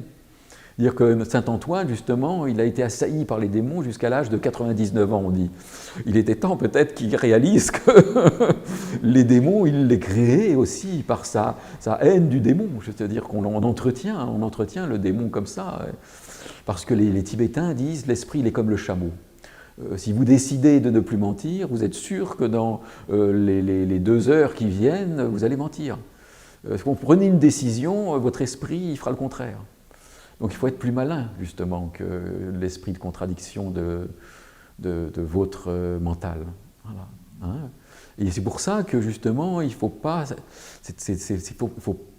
créer, justement, des démons, en quelque sorte. Hein. Parce que vous les créez, les démons, comme ça. Donc, il y a une très belle histoire, comme ça, tibétaine, je crois, ou hindoue, je ne sais plus, que j'ai lue. Et c'est quelqu'un comme ça qui va voir, il y a un maître qui arrive, et puis c'était un berger. Et le berger, il veut rentrer, ça l'intéresse beaucoup la spiritualité, mais il n'arrive pas à méditer. Il dit, moi j'essaye de méditer, mais j'arrive pas. Et alors, à ce moment-là, il y a le maître qui le regarde et lui dit, quel est l'être au monde que vous préférez? Ah, il dit, moi, l'être que je préfère, eh ben, c'est mon buffle. Le buffle, vraiment, je l'aime, j'aime mon buffle. Il dit, eh ben, vous méditez sur votre buffle. Vous méditez, vous visualisez votre buffle, vous aimez votre buffle, vous êtes plein de dévotion pour votre buffle, vous aimez votre buffle. Et puis alors il commence comme ça à méditer sur son buffle, Et puis au bout d'un moment, il y a le maître comme ça qui vient le voir, et puis il le voit, il est dans sa bergerie, il est immobile, et puis il l'appelle, et alors il voit son maître, et il dit, oui mais je ne peux pas sortir de la bergerie. Alors il dit, mais pourquoi tu ne veux pas sortir de la bergerie? Ben, c'est mes cornes. Parce que justement, à force de méditer sur le buffle, il s'était complètement identifié au buffle. Il était devenu le buffle. Et c'était finalement le but de la méditation, c'est-à-dire qu'il s'était identifié à l'objet de la méditation. Et évidemment, le maître l'a libéré, et à ce moment-là, il est devenu un très grand méditant. Donc vous voyez, cette façon qu'ont les orientaux d'utiliser même tout, justement, pour amener les gens au spirituel. Jamais on vous juge, les maîtres authentiques je parle, je ne parle pas des pseudomètres qui effectivement existent aussi en Orient. Mais les maîtres authentiques, ils ne vous jugent pas. Ils vous prennent comme vous êtes et ils vous amènent justement à partir de ce que vous êtes. Voilà. Donc vous aimez manger, hein, si vous rencontrez un maître authentique, il vous dira, vous restez, c'est très bien, vous mangez, hein, vous mangez. Il ne faut pas, vous interdire de manger le soir ou le matin, ou etc. Vous aimez manger, vous mangez. Voilà. Il n'y a pas de souper, que je n'aurais pas le droit d'apporter quoi que ce soit. Je dis non, je vais vraiment ça fait religieux. Pour moi, ça fait religieux. Mais, justement, voilà, vous utilisez, et peut-être qu'il y a une façon de manger, justement, qui peut vous mener à quelque chose aussi. Voilà, c'est-à-dire, par exemple, une façon de préparer la cuisine, ou de manger, etc., etc. Enfin voilà, il y a justement une utilisation possible, certainement, de ce que vous êtes. Voilà, parce que ce que vous êtes, c'est bien. Ce que vous êtes, c'est bien. Il n'y a pas à vouloir être autre chose que ce que vous êtes. Hein. Ce que vous êtes, c'est ça qu'il faut partir. Il faut partir de l'idée que ce que vous êtes, c'est bien. Et que c'est à partir de là, justement, que vous pouvez pratiquer la méditation. Mais il n'y a pas à vouloir vous donner des restrictions. Voilà. Hein? Ça, et je pense que c'est important. Je vais méditer plus tard sur mon pot de crème glacée, alors. Faites attention de ne pas devenir le pot de crème glacée. Ouais, c'est ça. Après, quand on viendra vous voir, non, je suis enfermé dans mon pot, là. Je ne peux pas sortir. C'est terrible, ça. Mais tu vas peut-être découvrir que tu es la crème de la crème. La crème de la crème, voilà. Oui, exactement. Voilà, c'est ça. C'est méditer sur la crème, mais voilà, c'est effectivement les...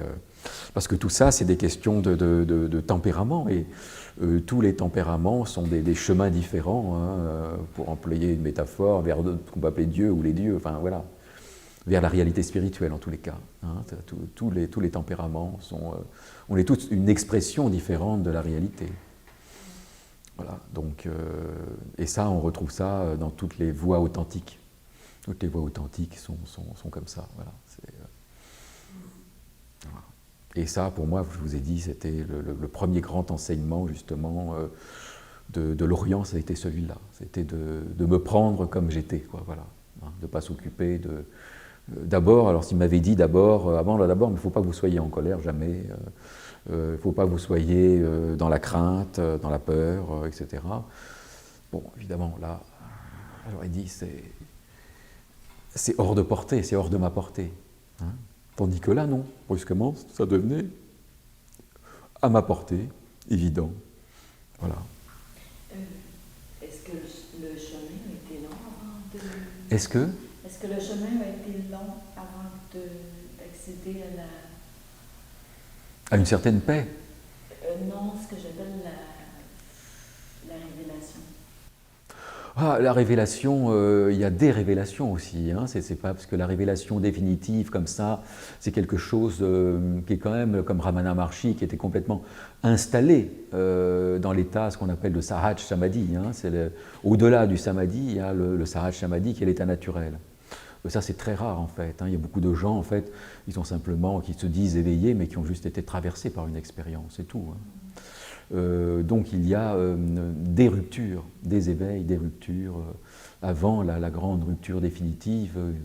Voilà, mais et alors à ce moment-là, évidemment, ça c'est. Le chemin dépend simplement de vous. Puis il ne faut pas se préoccuper du but, je crois. Je pense que c'est très important, très très important, de jamais essayer de chercher quelque chose, de chercher. Il faut chercher simplement à comprendre son fonctionnement là, voilà, hein, à comprendre l'essence de la conscience, à comprendre le fonctionnement du mental, le fonctionnement des émotions. Ça, oui. Mais essayer justement projeter un but d'un éveil, d'une réalisation, de quelque chose comme ça, à mon avis, c'est tourner le dos à l'éveil, c'est tourner le dos à la réalisation. C'est quelque chose, là, il ne faut pas. Je pense que ça, c'est pas une bonne chose, quoi. Voilà, c'est pas une bonne chose. Il faut être plus dans le... Ça me fait penser comme un culte. On voit quelqu'un, puis on se dit, ah, lui, il est arrivé. Puis j'aimerais ça, moi aussi, arriver au même endroit, mais ça reste un culte. Parce que beaucoup d'idées, justement, qui entretiennent cette idée-là, qui sont top, et que les gens... Mais ce ne sont pas des éveillés, attention. Non, ce ne sont pas des éveillés, hein, ce sont des gens qui ont été traversés par une expérience. Ils se sont réendormis, et justement, ils ont fait une récupération, c'est une récupération mentale de leur éveil. Et ils ont vécu simplement... mais par contre, quelqu'un qui est réellement installé... Il y a aussi une voie tout simplement très simple, par exemple Ramana Maharshi, il y a des gens dont le chemin, c'était simplement de se concentrer sur Ramana Maharshi, c'est tout. C'est-à-dire que les Indiens, ils sont très forts pour ça. Hein. Nous autres Occidentaux, ça nous est beaucoup plus difficile. Mais il y a des Indiens... Moi, ce que je disais, parce que j'ai lu... Oui. J'ai pas tout lu, non, mais j'ai lu... Moi, ce que j'ai lu, c'est qu'il était constamment dans cet état. Tout à fait. Mais c'est très rare. Oui. C'est très rare, les gens qui sont en état de Sahaj Samadhi. Ça, c'est très rare.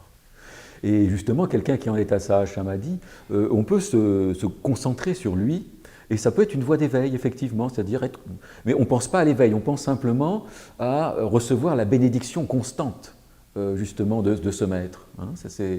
Et les hindous, justement, les Indiens, pratiquent très souvent, pas très souvent, mais ils pratiquent souvent cette voie-là. Hein, donc voilà, il n'y a pas non plus à exclure, quoi. Là encore, il n'y a pas d'exclusion. On peut choisir justement cette voie d'être dans une dévotion totale mais il faut choisir quelqu'un qui est réellement dans cet état de constant éveil, on pourrait dire. Hein. Voilà. Ramana Maharshi devient l'objet d'éveil, puis on plonge dans ses écrits, ses paroles pour s'imprégner de comment il était, pour nourrir la méditation qu'on a. Oui, ça c'est autre chose. Ça c'est quelque chose que les Occidentaux font, effectivement, oui. Mais là je parle d'autre chose, je parle carrément d'être dans sa présence, les gens qui vivaient à l'époque de Ramana Maharshi, et qui étaient constamment dans le culte, la dévotion et la méditation. C'est-à-dire qu'ils méditaient en fait sur le visage de Ramana Maharshi, par exemple. Hein. Ils étaient, et d'ailleurs, Ramana Maharshi, il encourageait aussi cette voie-là. Il disait que c'était une voie tout à fait juste. Hein. Et ils avaient par exemple aussi, il y a en Inde un très très grand saint qui s'appelle Sai Baba de Shirdi, qui est mort en 1918, Et il y a eu assez récemment un homme qui était un haut fonctionnaire de la police, je crois, et qui a simplement, en récitant le mantra de Sai Baba Chirdi, il récitait le mantra, il a commencé à guérir des gens comme Sai Baba Chirdi, quoi. C'est assez étonnant, quoi. Voilà, il y a eu une espèce d'identification, quoi, avec lui. Et donc, voilà, il y a aussi des choses comme ça. Je crois que la vie, elle est infinie, quoi. Dans la mesure où il y a pas où ce ne sont pas des charlatans, où il n'y a pas des charlatans ou des gens qui prétendent qui ne sont pas ce qu'ils sont, hein, comme les éveillés qui prétendent être éveillés alors qu'en fait, ils ont juste vécu une petite expérience. Voilà, alors bon, ça, c'est ce que j'appelle les charlatans de l'éveil. Hein. Mais sinon, à part ça, il y a vraiment une multitude de voies possibles, c'est une multitude de possibilités extraordinaires. La vie est d'une infinie diversité, quoi. C'est merveilleux, c'est merveilleux. Donc voilà, il y a aussi des gens dont la voie, c'est la dévotion complète, totale pour le gourou. Et ça peut les mener effectivement à l'éveil. Voilà, c'est assez étonnant, mais pour nous autres occidentaux, mais non, c'est aussi quelque chose qui peut fonctionner. Donc voilà. Qu'est-ce qui faciliterait l'éveil et qu'est-ce qui ferait obstacle à l'éveil? Qu'une seule chose, le mental, c'est tout, rien d'autre. Le mental qui est rien d'autre que l'ego. Le mental, c'est l'ego. Si l'ego disparaît, l'ego mental disparaît, vous êtes dans l'état d'éveil. Mais ce qu'il y a, c'est que le mental égo, ça fait des vies et des vies et des vies qui se perpétuent. Et puis en plus de ça, comme je l'expliquerai, il est dans une volonté de vivre. Voilà. C'est ça. L'essence de l'ego, c'est la volonté de vivre. Faut-il le tuer? Non. Ah non, si vous voulez le tuer, vous allez le renforcer. Il faut comprendre, il faut dire, voilà, le mental, c'est un ami. C'est un ami, mais qui est un petit peu perturbé. Donc on va essayer de comprendre qu'est-ce qu'il veut, qu'est-ce qui fonctionne, comment il fonctionne. Et c'est ce que je vais enseigner dimanche. Il faut l'inviter à souper. Oui, c'est vrai, c'est tout à fait ça. Oui, il faut effectivement, c'est un invité un peu perturbé et qui est incontrôlable. Et on va essayer de comprendre qu'est-ce qu'il cherche. Voilà. Qu'est-ce qu'il cherche, hein, voilà. Oui, mais voilà, simplement poser ça, comprendre. Les satisfactions, ce n'est pas humain, cette éternelle satisfaction. On pourrait croire, mais précisément, les gens comme Ramana Maharshi sont là pour nous montrer que non, qu'il y a une possibilité d'être dans une plénitude, dans une satisfaction totale. Ouais. Et l'insatisfaction, en fait, est inhérente non pas à l'être humain, dans son essence, mais au mental. Le mental est toujours insatisfait, oui, toujours. Toujours. Toujours, parce qu'il est dans une espèce d'état de constant équilibre-déséquilibre. Là, oui, oui. Ça, oui. Mais ce n'est pas inhérent à l'être humain en lui-même, dans son essence. Voilà. Donc, vous avez possibilité de connecter la part de vous-même qui est parfaitement satisfaite. Voilà, parfaitement satisfaite, qui est dans la plénitude, de la totale satisfaction. Ça vaut le coup. Mais quelqu'un qui est dans l'éveil, c'est quelqu'un qui a une facilité dans les relations? Non, ça n'a rien à voir avec ça. Ça peut être... Il y a parmi les éveillés, il y en a toutes sortes, les vrais éveillés, je parle, hein, les vrais éveillés qui sont en fait très peu nombreux, très peu nombreux, mais il y en a de toutes sortes. Il y avait par exemple un éveillé que j'aime beaucoup, enfin je vais vous raconter quelques petites histoires comme ça. Un éveillé en Inde qui était un grand, j'ai vu des photos de lui, il est extraordinaire, qui vivait comme ça sous la chaleur de l'Inde, en empilant les par-dessus, les manteaux. Il avait plein de manteaux. C'était un espèce d'éveillé un peu, toujours un peu bizarre comme ça. Alors il y avait aussi cet éveillé aussi assez extraordinaire. Je crois que je raconte sa vie quelque part, oui, dans le livre sur les sadhus, je raconte sa vie.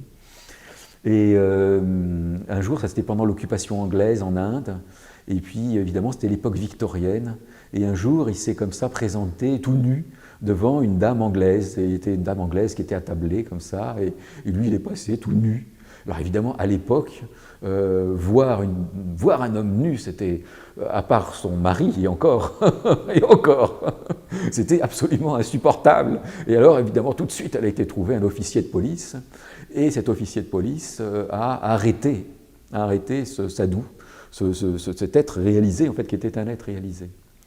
Et il l'a conduit, comme il était tout nu et qu'il ne voulait pas s'habiller, ils l'ont conduit à l'hôpital psychiatrique à quelques kilomètres de là. Et puis le lendemain, cet même officier de police, il voit le Sadou se mettre là, assis au pied d'un arbre, celui qu'il avait arrêté et qu'il avait conduit à l'hôpital psychiatrique. Alors il est complètement sidéré, et aussitôt il court avec son cheval, parce qu'ils étaient à cheval à l'époque, il va avec son cheval à l'hôpital psychiatrique qui était dans la ville voisine, et puis il va voir le directeur de l'hôpital psychiatrique, il lui dit où est le fou que je vous ai amené hier, et on lui amène, et puis en fait il était toujours enfermé dans sa cellule. Et alors là il était complètement sidéré, et ce grand maître spirituel lui raconte, lui dit vous faites votre travail et moi je fais le mien. Et il a été tellement sidéré qu'il est devenu disciple, lui officier anglais, il est devenu disciple de ce maître spirituel. Et tous les hindous du coin ont appris qu'il y avait à l'hôpital psychiatrique comme ça un très grand maître spirituel, et ce qui fait que cette cellule, cet hôpital psychiatrique est devenu comme une sorte d'ashram où tout le monde venait recevoir la bénédiction de ce saint qui vivait dans l'hôpital psychiatrique. Évidemment, à notre époque, ce serait impensable, ces choses-là. Mais en Inde, c'était tout à fait possible. Voilà. Ouais, c'est l'ego qui jugerait la personne. Voilà. Et parce qu'elle a peut-être touché à une vérité que beaucoup n'ont pas encore, ne sont même pas proches de toucher. Oui, tout à fait, parce que pour les Anglais, il était fou. Et en fait, pour les hindous, il n'était pas fou du tout. On dit avant la chute, nous étions nus. On n'avait pas honte. On a eu honte quand l'ego a embarqué. Voilà, c'est à peu près ça, oui, tout à fait. Voilà.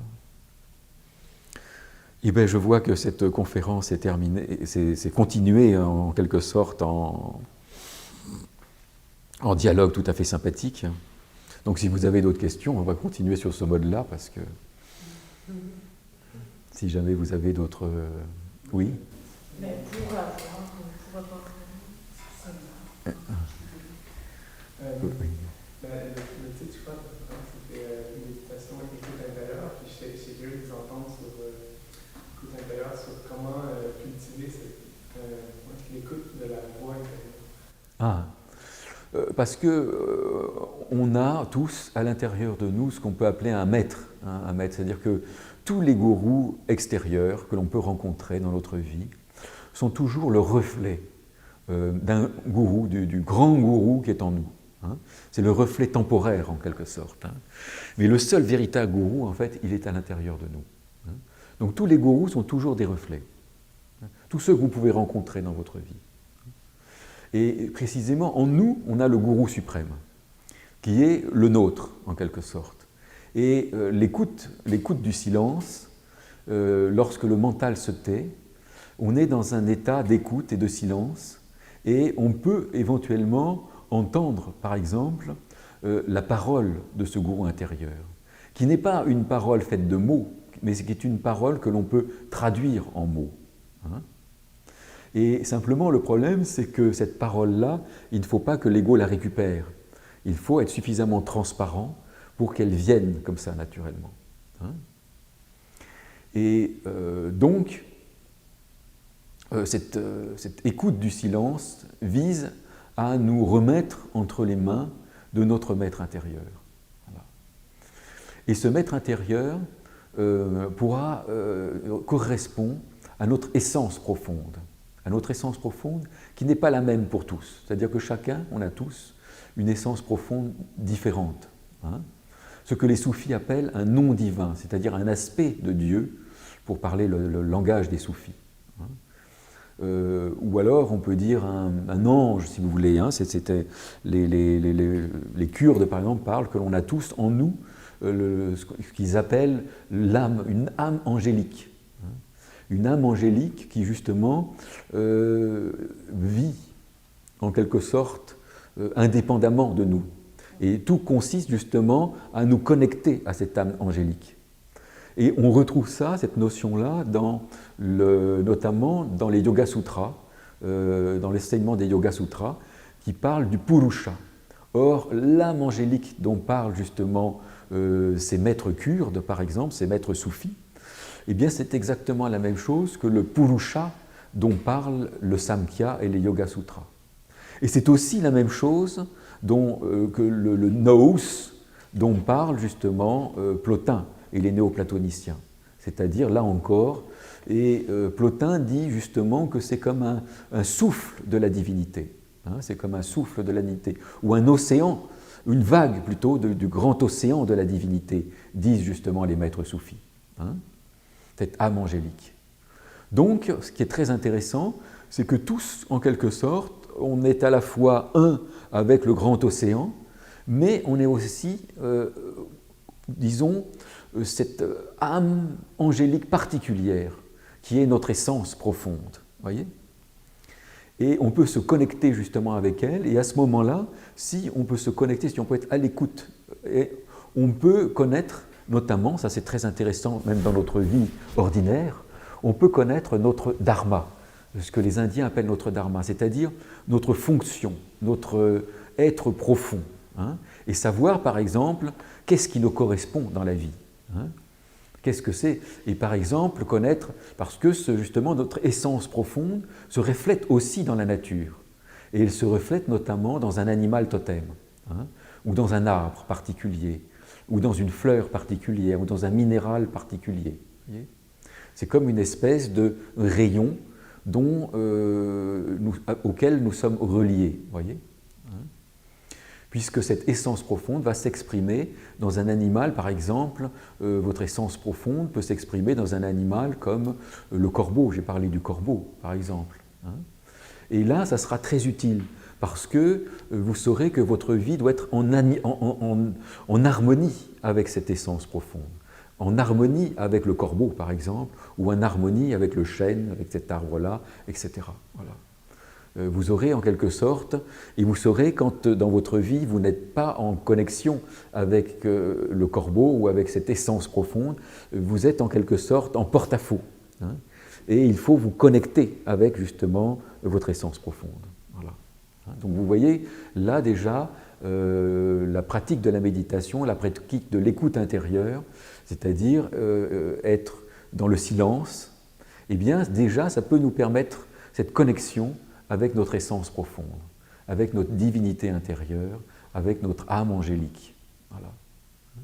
Je ne sais pas si c'est clair. Oui, merci. Oui. Mais je me demandais aussi comment appliquer cette écoute de notre âme profonde Comment la pratiquer. Comment prendre des décisions à chaque jour selon cette... Ah, ça, c'est pas donné tout de suite. Ça, c'est pas donné tout de suite. Ça, d'abord, il faut arriver à cet état de silence. Hein. Et cet état de silence ne vient que par la pratique de la méditation, que par la pratique, justement, déjà de cet enracinement dans le corps, le souffle. Hein.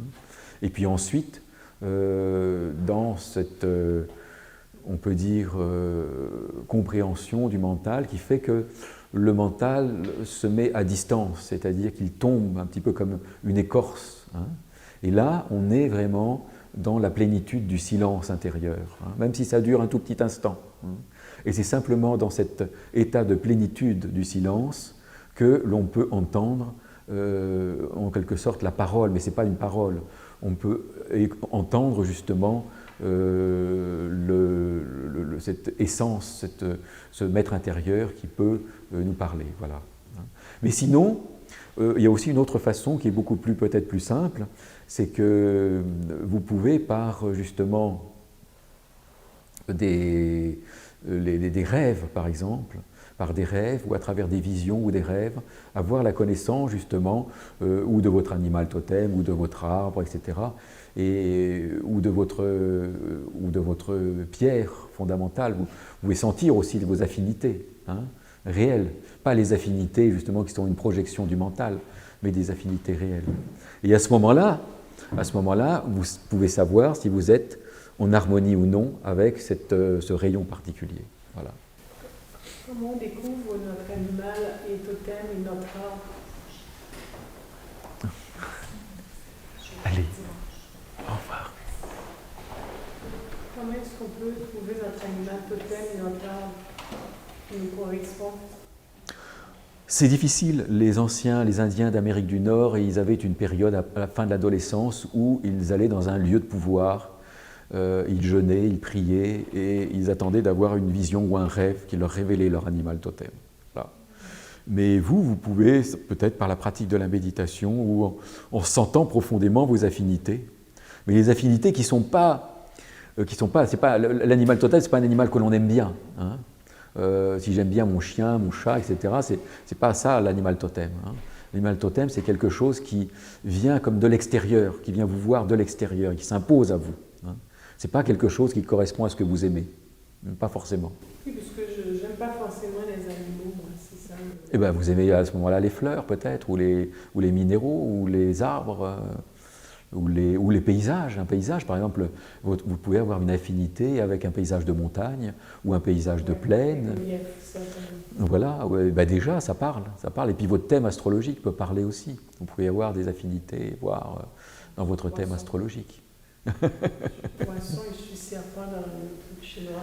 Non, mais il faut voir votre thème, pas simplement votre signe. Il faut voir votre thème total. C'est quoi ça? Ben, le thème astrologique, la position de vos planètes à votre naissance. Ah, d'accord. C'est ça qui révèle ce que vous êtes. C'est pas simplement votre signe. Qu'on a un ascendant, là, c'est ça? Pas simplement ascendant. Toutes les planètes, c'est beaucoup plus complexe que ça. Mais il faudrait que je fasse voir ça pour moi. Vous le faites, ça, vous? Ah oui, je le fais, mais c'est pas prévu du tout là dans ce séminaire. Mais sinon, oui, je fais ça, oui. Je fais ça depuis l'âge de 17 ans, je fais des thèmes astrologiques. Ah oui. Oui. Et d'ailleurs, je vais organiser certainement dans le désert du Maroc, justement, 8 jours comme ça, où on fera le thème de tous, comme ça, pour parler comme ça de chacun, etc. Oui. La question est un peu grosse, mais je la pose quand même. Qu'est-ce qui fait que l'astrologie fonctionne? Il n'y a pas de réponse rationnelle à ça, parce que l'origine de l'astrologie n'est pas du tout une connaissance empirique, c'est une révélation. C'est un peu qu'une révélation, exactement comme Jacob Böhm qui a eu une révélation. Et là, c'est pas quelque chose de rationnel, c'est pas quelque chose d'empirique. Ça fonctionne parce que ça vient en quelque sorte ça vient pas du monde physique. C'est pas Mars qui est un caillou qui va avoir une influence, pas du tout. C'est quelque chose qui appartient à ce que on peut appeler le monde astral ou l'invisible. Voilà, c'est là, dans ce monde invisible, que se jouent les planètes. Joseph Campbell, le mythologue américain, disait que pour lui, c'était un programme mythologique qui fonctionnait. Oui, parce qu'il demeure très matérialiste, parce que évidemment il faut qu'il y ait, mais on peut voir ça comme ça, pourquoi pas, mais je pense que c'est assez étonnant parce que ça se retrouve un peu partout dans le monde. Hein. Il y a toujours cette division en 12 signes, il y a toujours cette influence des planètes en Égypte, en Chine. Comment? J'aime beaucoup les mythes. Je pense que le mythe, c'est un peu le fond de la réalité de tous les jours. Oui, dans ce sens-là, c'est vrai, oui, c'est juste. À ce moment-là, oui, pourquoi pas. Oui, bien sûr. On peut voir ça aussi comme ça, que c'est un mythe qui fonctionne. On peut voir ça aussi que c'est le mouvement du karma, hein, c'est-à-dire que les planètes, finalement, c'est l'expression du karma. On peut voir aussi que c'est la parole de l'invisible. Là, c'est une parole d'un monde invisible que l'on n'appréhende pas que l'on appréhende simplement au niveau des thèmes astrologiques, mais on n'appréhende pas dans sa réalité profonde, quoi, que l'on est. Donc, Et la numérologie, moi, je pense que c'est très clair. Je connais pas.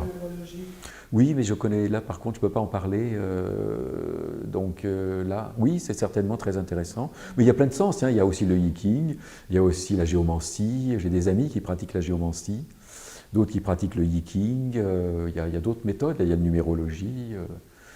Mais moi, je n'ai pas voulu me disperser, hein, parce que je voulais rester concentré sur... donc j'ai plutôt approfondi l'astrologie, qui me paraissait ce qui était le plus profond. Mais voilà, donc... mais oui, tout ça, ça fonctionne et c'est très bien, oui, bien sûr, c'est très très bien. La géomancie est aussi très intéressante, la numérologie, le yiking, tout ça, c'est... Les cartes aussi, les tarots, c'est très bien. C'est comme s'il y avait une réalité ultime et mille et une portes qu'on peut emprunter pour avoir accès à cette réalité-là. Oui, il y a une réalité ultime et mille et une portes, comme tu dis, et je suis tout à fait d'accord avec ça. Et puis, mais là, c'est plutôt une réalité intermédiaire, c'est-à-dire que c'est quelque chose qui est de l'ordre de ce que l'on appelle le monde astral, et peut-être même au-delà, le monde des archétypes. Enfin voilà, c'est un petit peu... Là, pour avoir la clé de tout ça, il faut se tourner vers des êtres comme Ibn Arabi qui ont eu la révélation de tout ça, quoi, de tous ces mondes, comment ça fonctionnait, tout ça, ou Jacob Böhm, enfin voilà. Je pense qu'on utilise beaucoup l'analogie, l'image des voiles. Hein, des voiles qu'il faut traverser les voiles. Oui. Oui, non, les soufis disent, qu'il y a 70 000 voiles entre notre monde matériel et Dieu. Voilà, 70 000. Donc déjà, si on en écarte quelques-uns, c'est pas mal. Ça dépend de la vitesse à laquelle on va. Donc voilà, les voiles d'Isis. Les voiles d'Isis. Merci Rick, merci beaucoup. Merci.